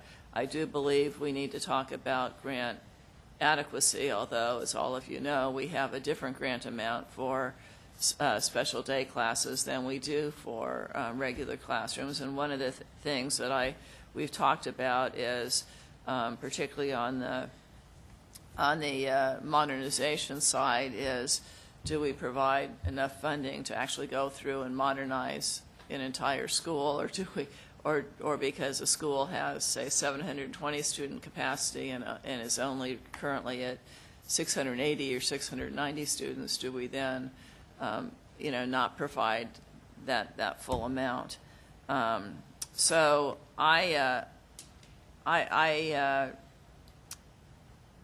and like I said, the developer fees should be. So those are my, general comments. I do believe we need the financial hardship program for counties, but I do believe that we've got to have a way that individual districts step up and fund their share and take responsibility for their students, even if the students not physically located in their district, because it's more cost effective to have some countywide programs that serve schools or students from multiple schools. And I do think we also are going to have to recognize, is when you talk about Fresno County and others, I mean, there are some up north that that distance is a factor in terms of where we locate students. Okay, for me, you jumped all over the place, so I'm trying to, like every subject touched. I'm just trying to figure out, the basic premise is you get X amount of dollars to rehabilitate a school or to build a new one for a normal student, and then you get 3X for a special needs student. The counties sometimes get that 3X, and sometimes districts do, based on who's holding them as place. But the goal is to place them with other students. The goal is the least restrictive environment, yes. Correct. So if we still give the county authority at 3X to move their money away to make deals with the regular school districts, with the adjusted numbers for smaller population and all that kind of stuff, so they can sit there and say, hey, we got this credit amount of X because your district houses 37 special needs students. We have X amount of dollars. They sit down in the district and say, we're going to have 1 or 2 or 3 different facilities on 3 different campuses. When you apply to SAB to get your 1X worth of money to rebuild this thing, that should be pretty powerful for them, and it forces them to work together. And they shouldn't have to necessarily have their own facilities, not co-located, buying property, spending money on the research that we find out goes through 65% of the time, whatever the case may be, having all that internal stuff to find out, okay, now those students have moved to a different district now, or a different area, or we can have a different situation. Can we get them out of, not necessarily the facility business, but more of the brokering the facilities, I guess? Is that a practical way of doing things, and can we revamp this thing up to kind of be in that direction so they could utilize the resources that districts have, utilize the expertise as far as building and sites, and kind of, if I'm a district, I want to keep my students now here, and but I have the resources to do it. Well, I think you're hitting on a number of targets. I think one question is, it costs X dollars to build the facility, whether the school district builds it or the county builds it. So the question there is, if the school district builds it, it has to come up with the matching funds. If the county builds it, does the school district have any responsibility there, or should Well, if the they're state student- I agree with you. fund Maybe the a whole thing lesser- under financial hardship? Maybe a And lesser percentage, but I think they do have some responsibility. So that's right. So, or it's a combination of all the districts that are part of the SELPA in relationship to the students they serve. And then I also think it'd be cheaper for them to do it when they're building 10 buildings than it would be for a county to do one. So then the next question is, that's been brought up, is if we believe, not only that we have a legal obligation to house students in their least restrictive environment, okay? For most students, that least restrictive environment is going to be at their resident school, and with programs, particularly in the mild to moderate cases, where they take some classes in the regular program, okay? The question then is, what responsibility do school districts have to make sure that in their master plans, they are planning for their special needs populations? And I think what I'm hearing from the counties, and I agree with them, that has to be an integral part of what school districts do. You can't, just because you're part of a SELPA, say, well, we don't want those classes on our campuses. It has to be part of the planning, both individually in a school district and the planning that's done in a SELPA. So, and I'm seeing people nod their head. Yeah, but if you put the funds only through school districts to actually be expended, I guess, but the counties have the credit of those funds for strictly, construction and facilities, not the ADA and stuff, then they're kind of forced to work together in a way that, we make the requirement that they have to accommodate, and B, what's the best use of those resources? Is it through a SOPA, as an individual district, whatever the case may be, and you have some participation by the district, whatever level that should be. It may not be the same matching 50-50 and some others, because there's a lot more expense that we probably don't give the money for, but maybe it's maybe they do 25%. So is that question dealing with where does the student eligibility lie for the program? I believe so, and that doesn't mean you can't broker it out. Let's say they're on the edge of a district and it's 3 students on one side of the street and 2 on the other, and they do a regional thing that say, I'm working with you. Now the 2 districts work together. We're taking your ADA, we're taking your eligibility. We come up to SAB, but part of our rehabilitation of this one campus, we're going to satisfy all these folks. But what I'm trying to do is get them out of building their own facilities and having to work not necessarily cooperatively with districts who don't want them there, rather than find another location, in which case they have properties scattered throughout the county that they plan. We spend money on it. They finally get agreement and they don't build it or something like that. Well, utilize it as a resource. I think we've got 3 populations here. We have the special needs population, which clearly they're either going to be in special day classes that are on campuses run by the counties, or there are some students that have such severe needs, it might be your SED or others, where we will actually pay to put them in an outside program. Then we have the community day schools, and some of these students have been expelled from school districts, and the school district is still responsible for their education, but those classrooms typically are not housed in a school district, but the programs are run by the county, and the county has to have a facility. So the question, I think, there, again, gets back to who's responsible for funding the district or the county share. Should school districts have any responsibility there, or is it strictly the county responsibility where you're dealing with 100% financial hardship? And then the last category of students that were brought up were those in the court schools. Those, the county is providing the program, but is actually going to the juvenile facilities to deliver. So those we're not really talking about necessarily providing facilities. That should be part of the program. So, Obviously, we yeah. have some comment. With regard to what Assemblymember Hagman was talking about in terms of the eligibility and where it belongs, I think from a county office perspective, we have sort of less ownership with that. We want the facilities to be in the appropriate location. And so whether we own the unhoused people grant or we don't, I think we really care more about the appropriate location of the facility. And so one of the things that we talked about in our coalition was the adaptability of the space. And so thinking less and less about a per pupil grant and the eligibility required is every facility able to accommodate the student?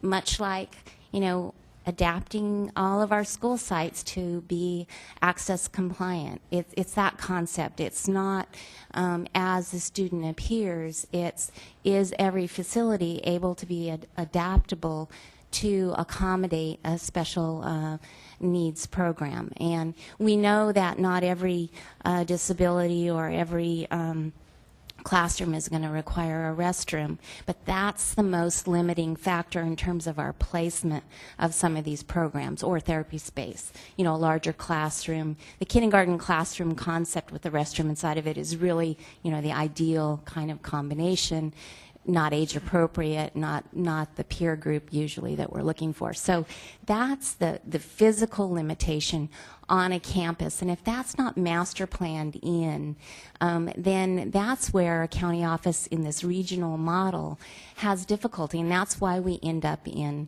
the relocatable. But the question is, in my mind, what should we do to force the SELPAs working with because we're really talking about the SELPAs right now. Right.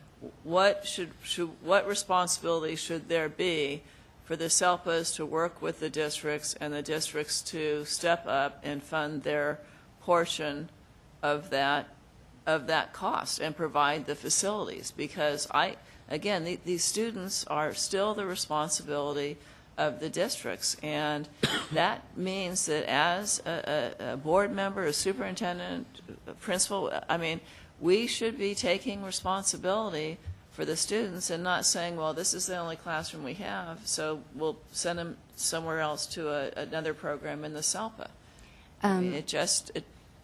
Yeah, I think there's a lot of models to look at out there. I do think, though, that if you look at the facility program that we have today and you look at how to approach that more master planned kind of process and not look at ownership of the per pupil grant, then that's a little easier conversation. And I think county offices are very willing to go there. So, thank you. Yeah, I don't mean to butt in either because the conversation is going really well, but I have a simple answer to the question that you proposed. Is added to the CDE checklist. All the projects, whether they're done by the school districts or by the county office, have to go through CDE. And that's the opportunity to verify that not only is there special ed facilities for the school district, but also for the county offices. So I'd be for that. But as far as the eligibility and when it is our problem, give us the money to do the job that we need to do. right, but the question is if I give you the money to build the facility, where should the match come from? If you're serving district students, should districts have responsibility for providing that match, or should it automatically be a 100% program? Yeah, I don't know the mechanics of how you would make that happen. But as far as making sure that there are facilities available when you have a new construction project or a modernization, CDE really is the hammer we need to make that happen. I have a question for you. How do the county offices fund the operating costs of those classrooms? Do you get direct funding from? Yes, they get ADA on it. Okay. Yeah. And Assemblyman Buchanan, or Assemblyperson Buchanan, you did a really great job of identifying the 4 areas that we have responsibility for. And I hope that's not forgotten in all the conversation, because sometimes we talk just about the special ed classes and Of course, least restrictive means getting those kids back onto the school district and in the community where they belong. But there's, obviously, we're taking care of the children that don't fit that, and we're trying to do the best we can. Well, we've had examples come to the State Allocations Board where planning grants didn't move forward because the district didn't want a certain facility on its campus, and we can't. I just don't know how we can allow that. Can't. You know, I mean, it's. Thank you.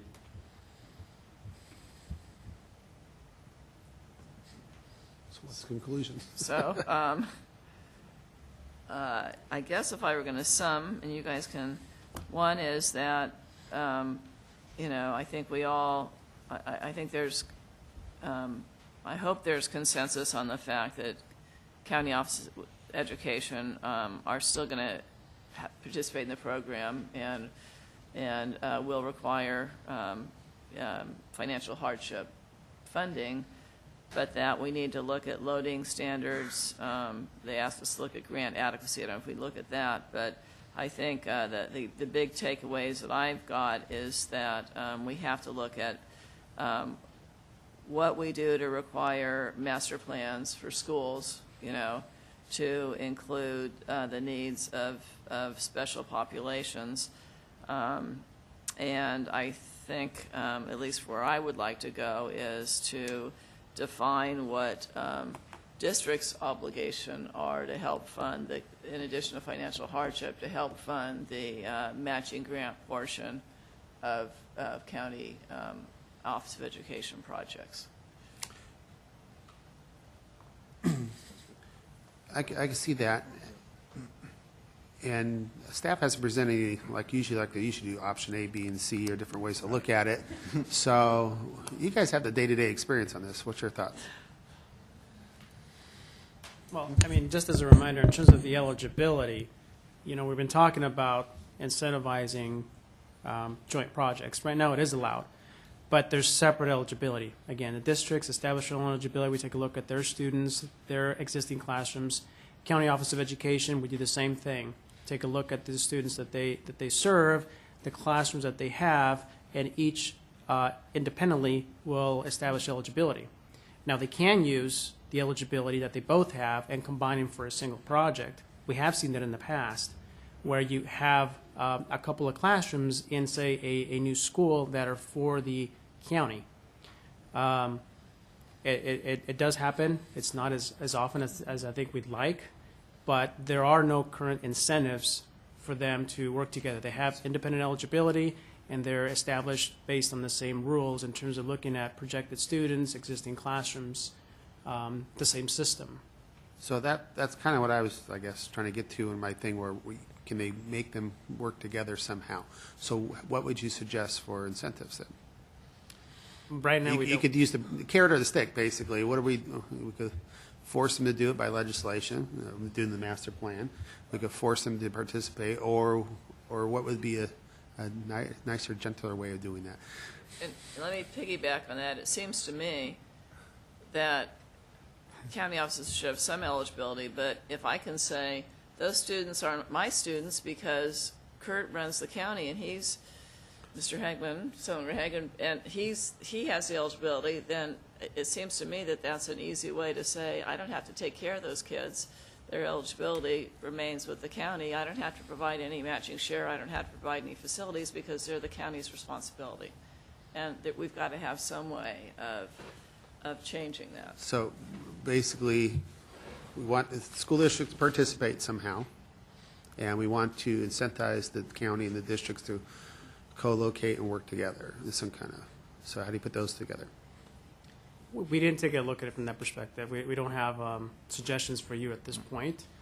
We can certainly take a look at it, but we didn't take a look at what kind of incentives could we suggest.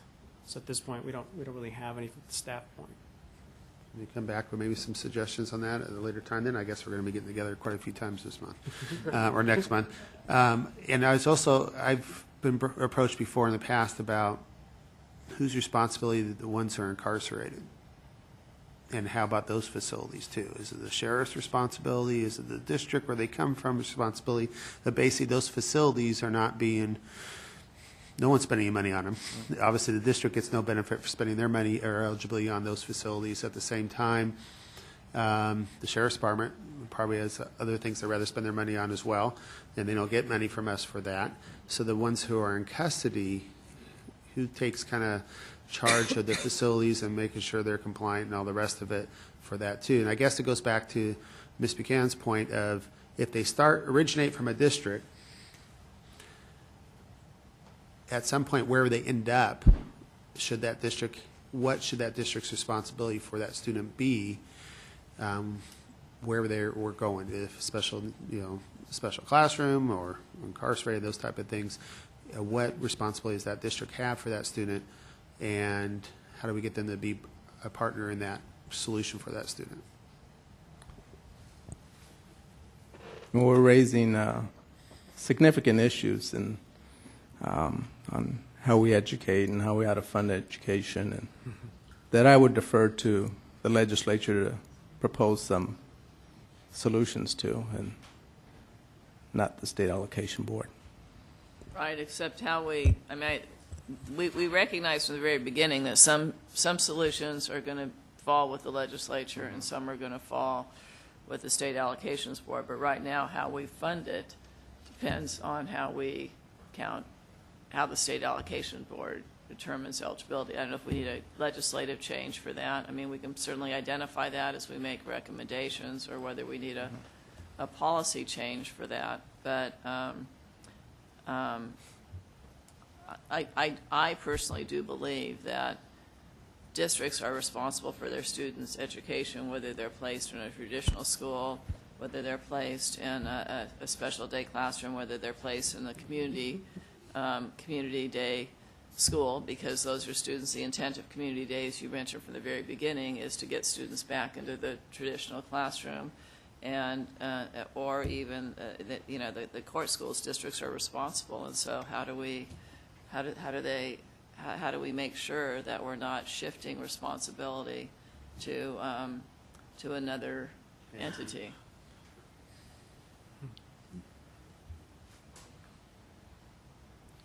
So, I mean, for me, you have a lot more experiences. I've deferred to your experience a lot, but I'm a district. I have to provide certain requirements for my students in my district. Right. If we hold those requirements to a certain level, I must have a facility, whatever that student is, to fit that need. And we try to match that up with our program of funding, whatever percentage is, whatever criteria it is.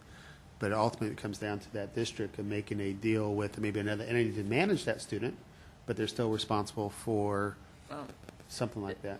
This is the issue that I see, and I guess we can sort of outline it in a report and then do our final editing here. The issue that I see is if you're big enough to be your own SELPA, and I'm going to stick with that example for right now, then you should be, since you're your own SELPA, as part of your district and your school site planning, you should be including the facilities you need to comply with IDEA and Title V and everything else in housing programs for your students. The reason you have 70 multi-district SELPAs is because some of these districts have 500, 1,000, 5,000 students, and they're not big enough and it's not cost effective to be their own SELPA. So for them, they might only have 2 or 3 students who need a particular program, and it's much more cost effective to be part of a broader countywide SELPA and have those facilities provided, or those programs provided by the SELPA. So the question comes in, okay, the SELPA then needs to go out and find a facility to provide a certain program. And the question that we're dealing with is, should the state fund 100% of that program through this facilities hardship or financial hardship program? Or should there be some responsibility on the SELPA to provide some of the matching cost? And then how do you, do you then allocate that from the districts in terms of the percent of total population that they represent in the SELPA or not? And the question in my mind, and now I'm probably beating a dead horse here, is, if there is more responsibility placed there, then will that then also encourage the SELPAs, all the districts and the SELPAs to work together more to provide these facilities? Because it certainly needs to be part of the master planning, but there's a disincentive if you don't have to, if you're part of a bigger SELPA and you don't actually have to provide those facilities.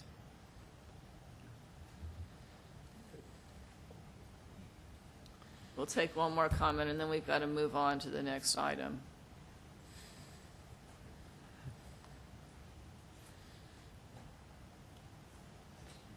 Good morning, Honorable Subcommittee. Paul Cardoni, San Francisco.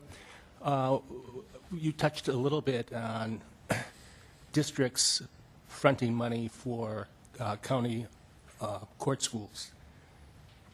No school district owns a court school. They're run by the sheriffs. Right. So the school facility program won't provide any money for those specific programs. I just want you to know that. Right. Okay, thank you. And I think the question there is when you plan your juvenile detention facilities, clearly I think part of the requirement should be the classrooms. I mean, Yeah. Do so, you feel, which isn't your responsibility as a district, but. but do you feel, I'm just curious, do you feel it's your responsibility, since that student's part of your district, to have, let's say you ran a local bond and you're fixing up your facilities for the rest of your kids, do you feel like they're still your students? Yes. Or, so do you have some kind of responsibility to make sure that that student has adequate There were facilities? a number of school-to-career projects we would have loved to have taken or taken to your board for court schools. We couldn't. One of our community day schools was included in a 2006 bond measure, and that work's been completed. So, yes, absolutely. So it comes back to me that the student, whatever that special needs student is, whatever that definition of student is, they ultimately belong to this district, and those same matching for whatever facilities they end up going to should be part of the same responsibility for that district. But because of this practicality reasons, they will naturally have to work with, obviously, the county sheriff's department, the county's other schools, the SOPAs, things like that, to make things more pragmatic. Otherwise, they'll spend too much resources on a student that they won't want to unless they work together on it. And the court schools are the one area where you've got the shades of gray, because, on the county's responsible for delivering the actual education, the county Office of Education, right? I mean, I know San Francisco is its own city and county, so it's unique.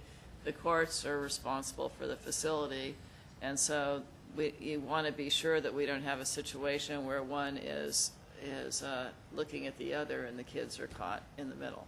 So we've got to figure out who actually is responsible for the actual facility there. Thank you. Yeah.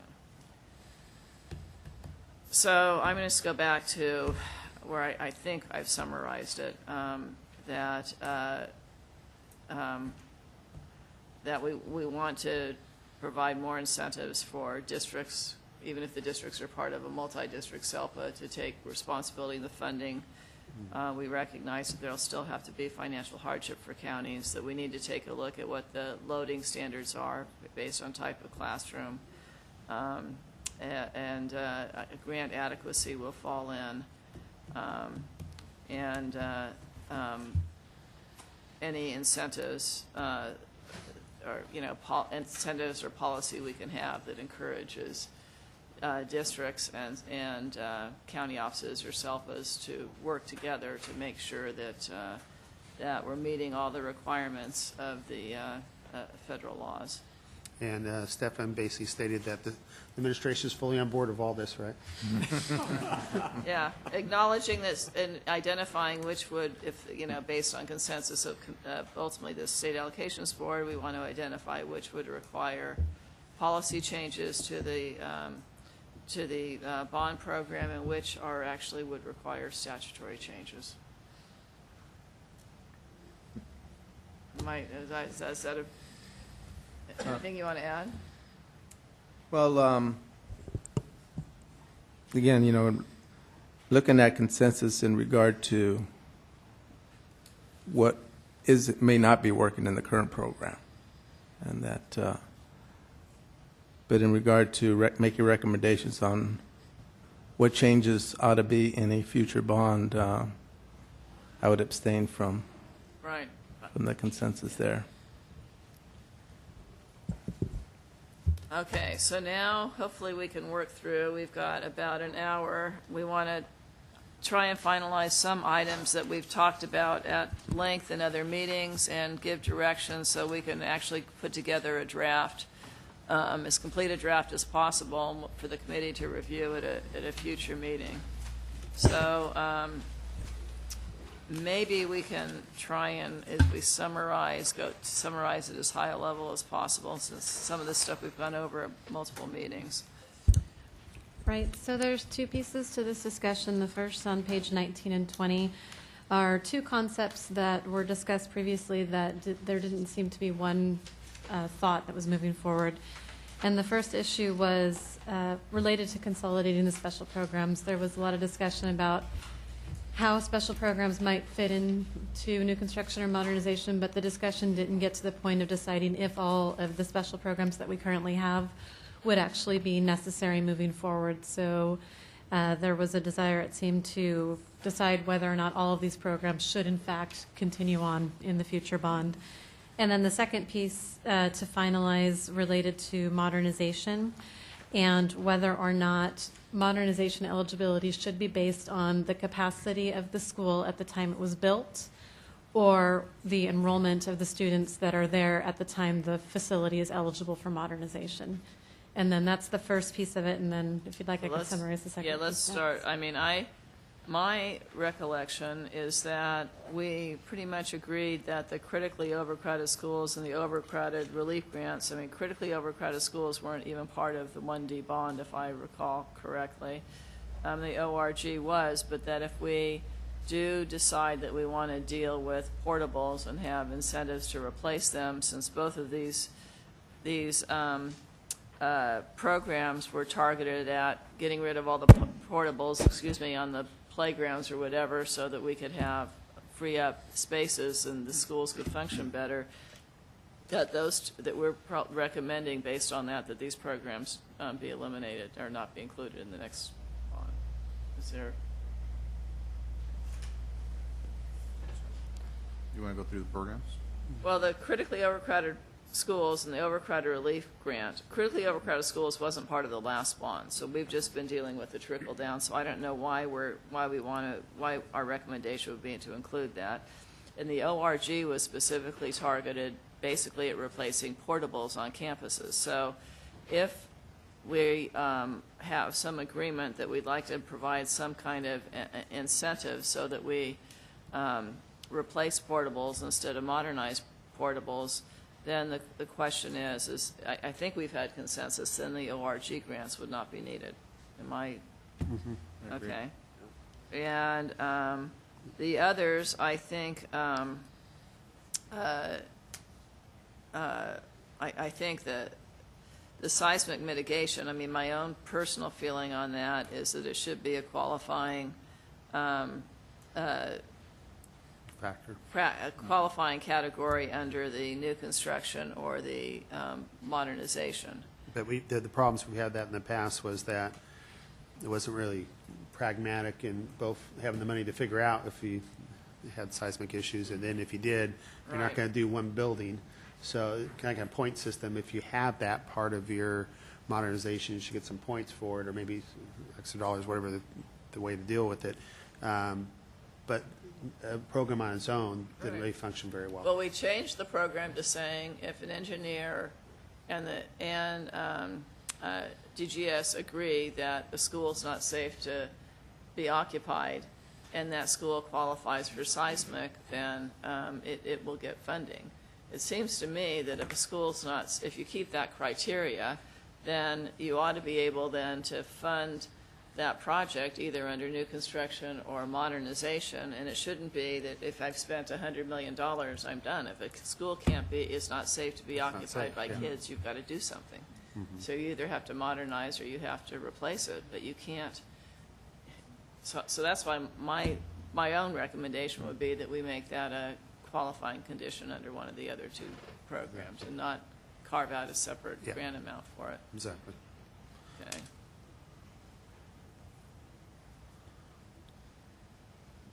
So I think there's consensus that career technical education would remain a separate program.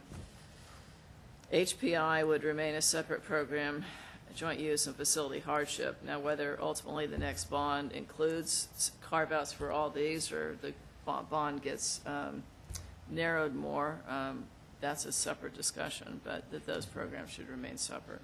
Sarah? Yeah. And we did basically agree that the charter school program would be there'd be a separate funding amount there. So in modernization, if I'm going too fast, just I don't know what the answer is, but I do think we have the problem. It was brought up a little bit earlier. I don't know how you base it on original capacity because schools could have changed, but at the same time, very few schools are at 100% of where enrollment is 100% of capacity at every single school, and yet when you go in and modernize, you want to go in and modernize the whole school. You can't afford. I mean, it makes no sense to modernize all but 2 classrooms or all but 3 classrooms, and the reality is all the classrooms, if my example, if a school capacity is 720 students and my enrollment is 690 students, okay, that's a 30-student difference. I'm probably using every single classroom in the school. It's just that the class size might be 1 less in the classroom because I'm not at capacity, and I need to modernize the entire school. So I don't know exactly how we adjust for this, but I do believe that, clearly if you're only using, if your enrollment's at half or whatever, but I do think there's got to be some way that we are smart about going in and modernizing the entire school. I agree with you on the principle, but if I'm a school district trying to keep all my sites open, because there's definitely incentive to do that, Right. and so I'm at 50% capacity each one, do I take all my money and put it in one campus, and the other campus where I got 50% of my students aren't getting any modernization? Well, that's maybe. I don't think they should get more. Maybe if you're at 90%, I don't know what the threshold would be, maybe if you're at 90% of enrollment to capacity, then we will fund based on the capacity of the school. I don't know. I agree with you on the 50, because then the district should be making other decisions, but. Yeah. And I've seen campuses where they have like one daytime program just to keep it on the books, but Yeah. the rest of it's not being utilized at all. Right. And they actually have, on the next page in 21, they actually have some bullets, and I'm not sure if we're making sense on those. We need to go through each one individually. Right. That gets into the new construction, so. Okay. So in regard to the modernization, Modernization. Right, I know. Okay. But that was based on age and baseline and supplemental grants. This is based on how do we want to. Okay. So modernization. Go ahead. in assessing the program's performance, do we have evidence that it's had some adverse outcomes for schools and the way that this program funds modernization and is performed? No, I'm not sure that we have any data either way on that. I think what happens is, if you were at 100%, the district matching share can change dramatically, although it can change based on the quality. But I do think there's a disincentive for some districts to go ahead and, they may modernize part of a school, but not all of a school because of the grant eligibility. I mean, So, I mean, we saw that with special day students. If you're not at your full loading capacity and the grant amounts are significantly higher, then the burden on the district is higher to modernize that classroom, even though it costs the same to modernize, whether you have, or whether you're at 100% capacity or less. So I throw that out. I don't know if there's any consensus on it, but it's an issue that's been brought up a number of times. Yeah, go ahead. Well, we're trying to get board consensus. Again, there's a quick answer, and you're applying for new construction usually at the same time you're applying for modernization. And when you're going for modernization, of course, you want to claim all of your facilities. When you're going for new construction, you want to claim as few as possible. So you're caught in that as a school district. I worked at the district level also, and so you can't game the system. You got to go one way or the other. So it's a simple check and balance that just happens because people are applying for new construction usually at the same time. Not all districts are even qualifying for new construction. There are districts with declining enrollment where their whole facilities program is modernization.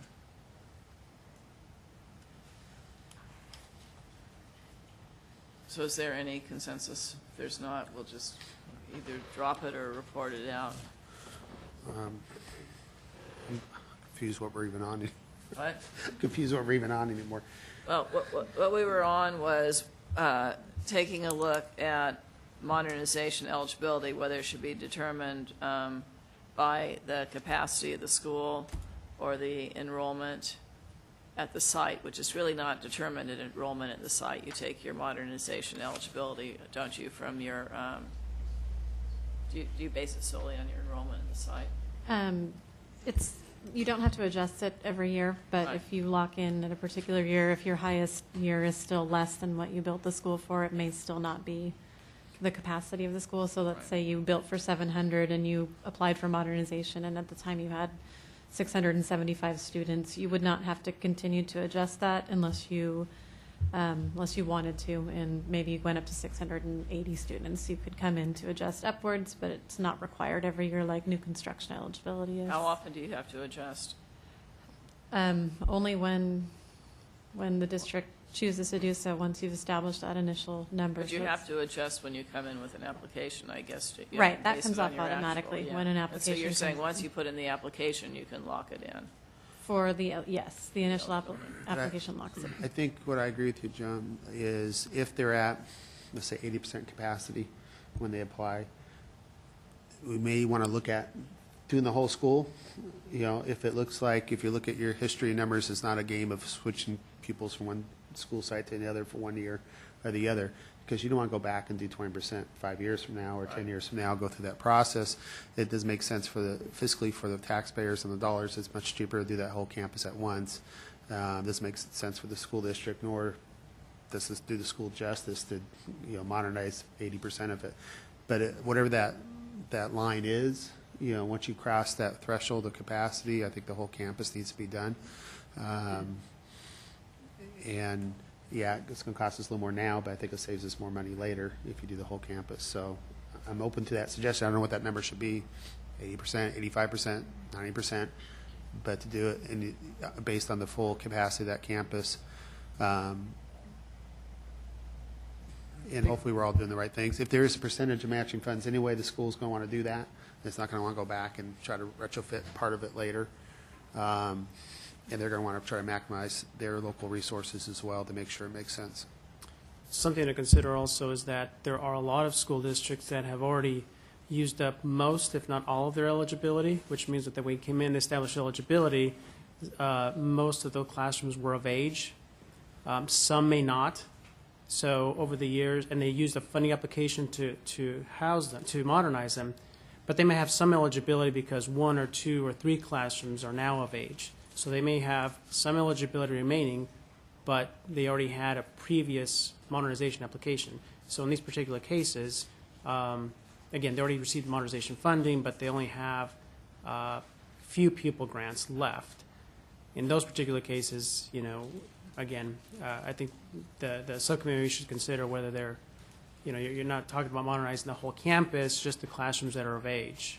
And I'm not even sure if I agree with this go with the age anymore, because if I don't have students in there, why am I modernizing the campus? And that goes back to my previous griping of finding campuses being leased out for non-primary student, care anymore. It's, either a private entity is leasing it out, or there is even a private school or something like that. And that may be few and far between, but I have seen some of them. So I think it has to be a combination of having, students that they're responsible for, and certain other criteria in there. So I want to just be a straight across the board age agreement anyway.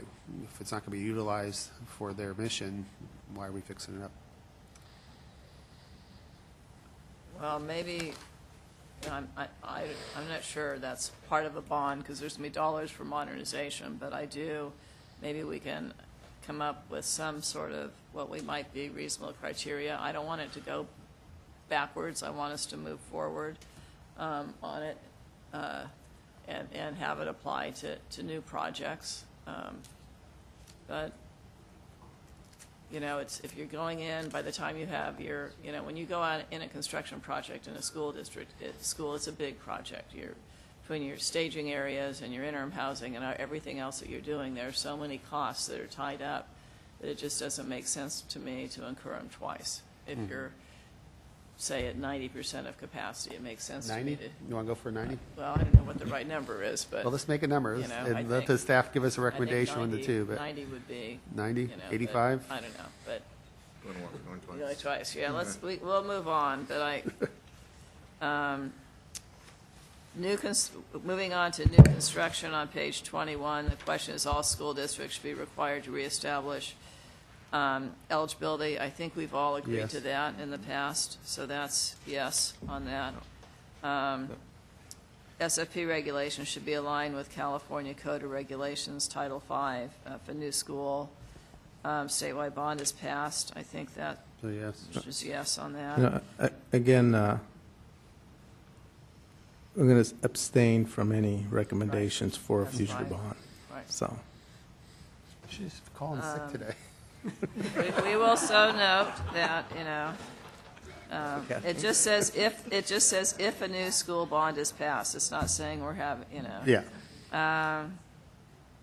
And then on the portable classrooms, what we want, let's see, measure the street walls. A school district should count portable classrooms as existing inventory.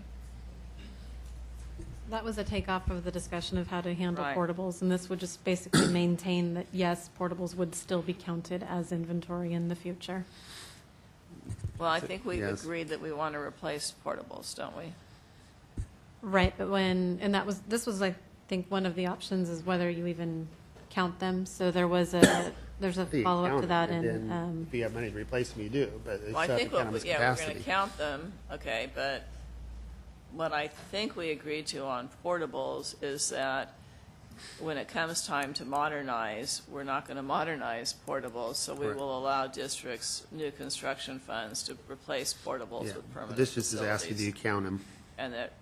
Right, and we're not going to, so we're not going to replace portables that are 5 years old, but when it comes time to modernization, we will take them out of inventory and give them dollars to replace them with permanent facilities, so they last longer, and we also, I That's think. kind of number three, number one Right, put right. together. Basically, you can use it to build modular, as long as it lasts the length of the bond, we're paying for it, but not for what we used to define as portables Right, that were meant to only last 10 years if we flop around, that Right. they're staying out there. So we're not, for all the modular construction people, not trying to lump you together.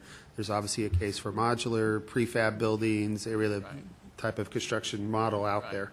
Just we want the construction to last as long as Right. we're paying on the debt. so we should. So, right, and I do agree with counting them. So we moved to new construction. I think we've agreed that we're not going to use new construction grants for portable classrooms. Yes. Okay. Supplemental grants for fire alarms and sprinkler systems should be combined with a new construction-based grant. I think those are the two areas where we agreed that it made sense to combine them. Yeah.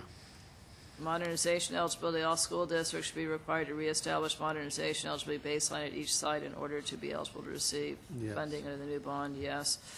Modernization eligibility should continue with current age-based model.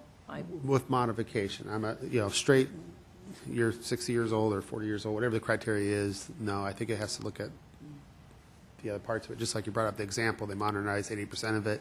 Now they get new dollars for that.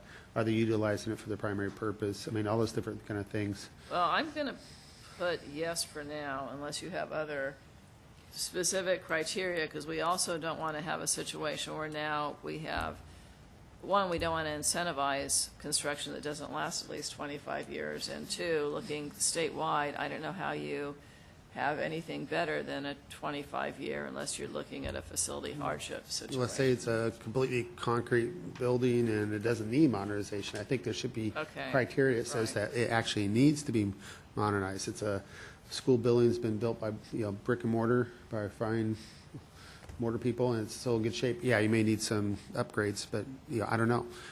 I think you have to look at the building, not just automatically get money to be spent on some other part of the facility. That's what I'm saying. Well, certainly the better you build it, the more likely it's going to cost you less for modernization. Mhm. Okay.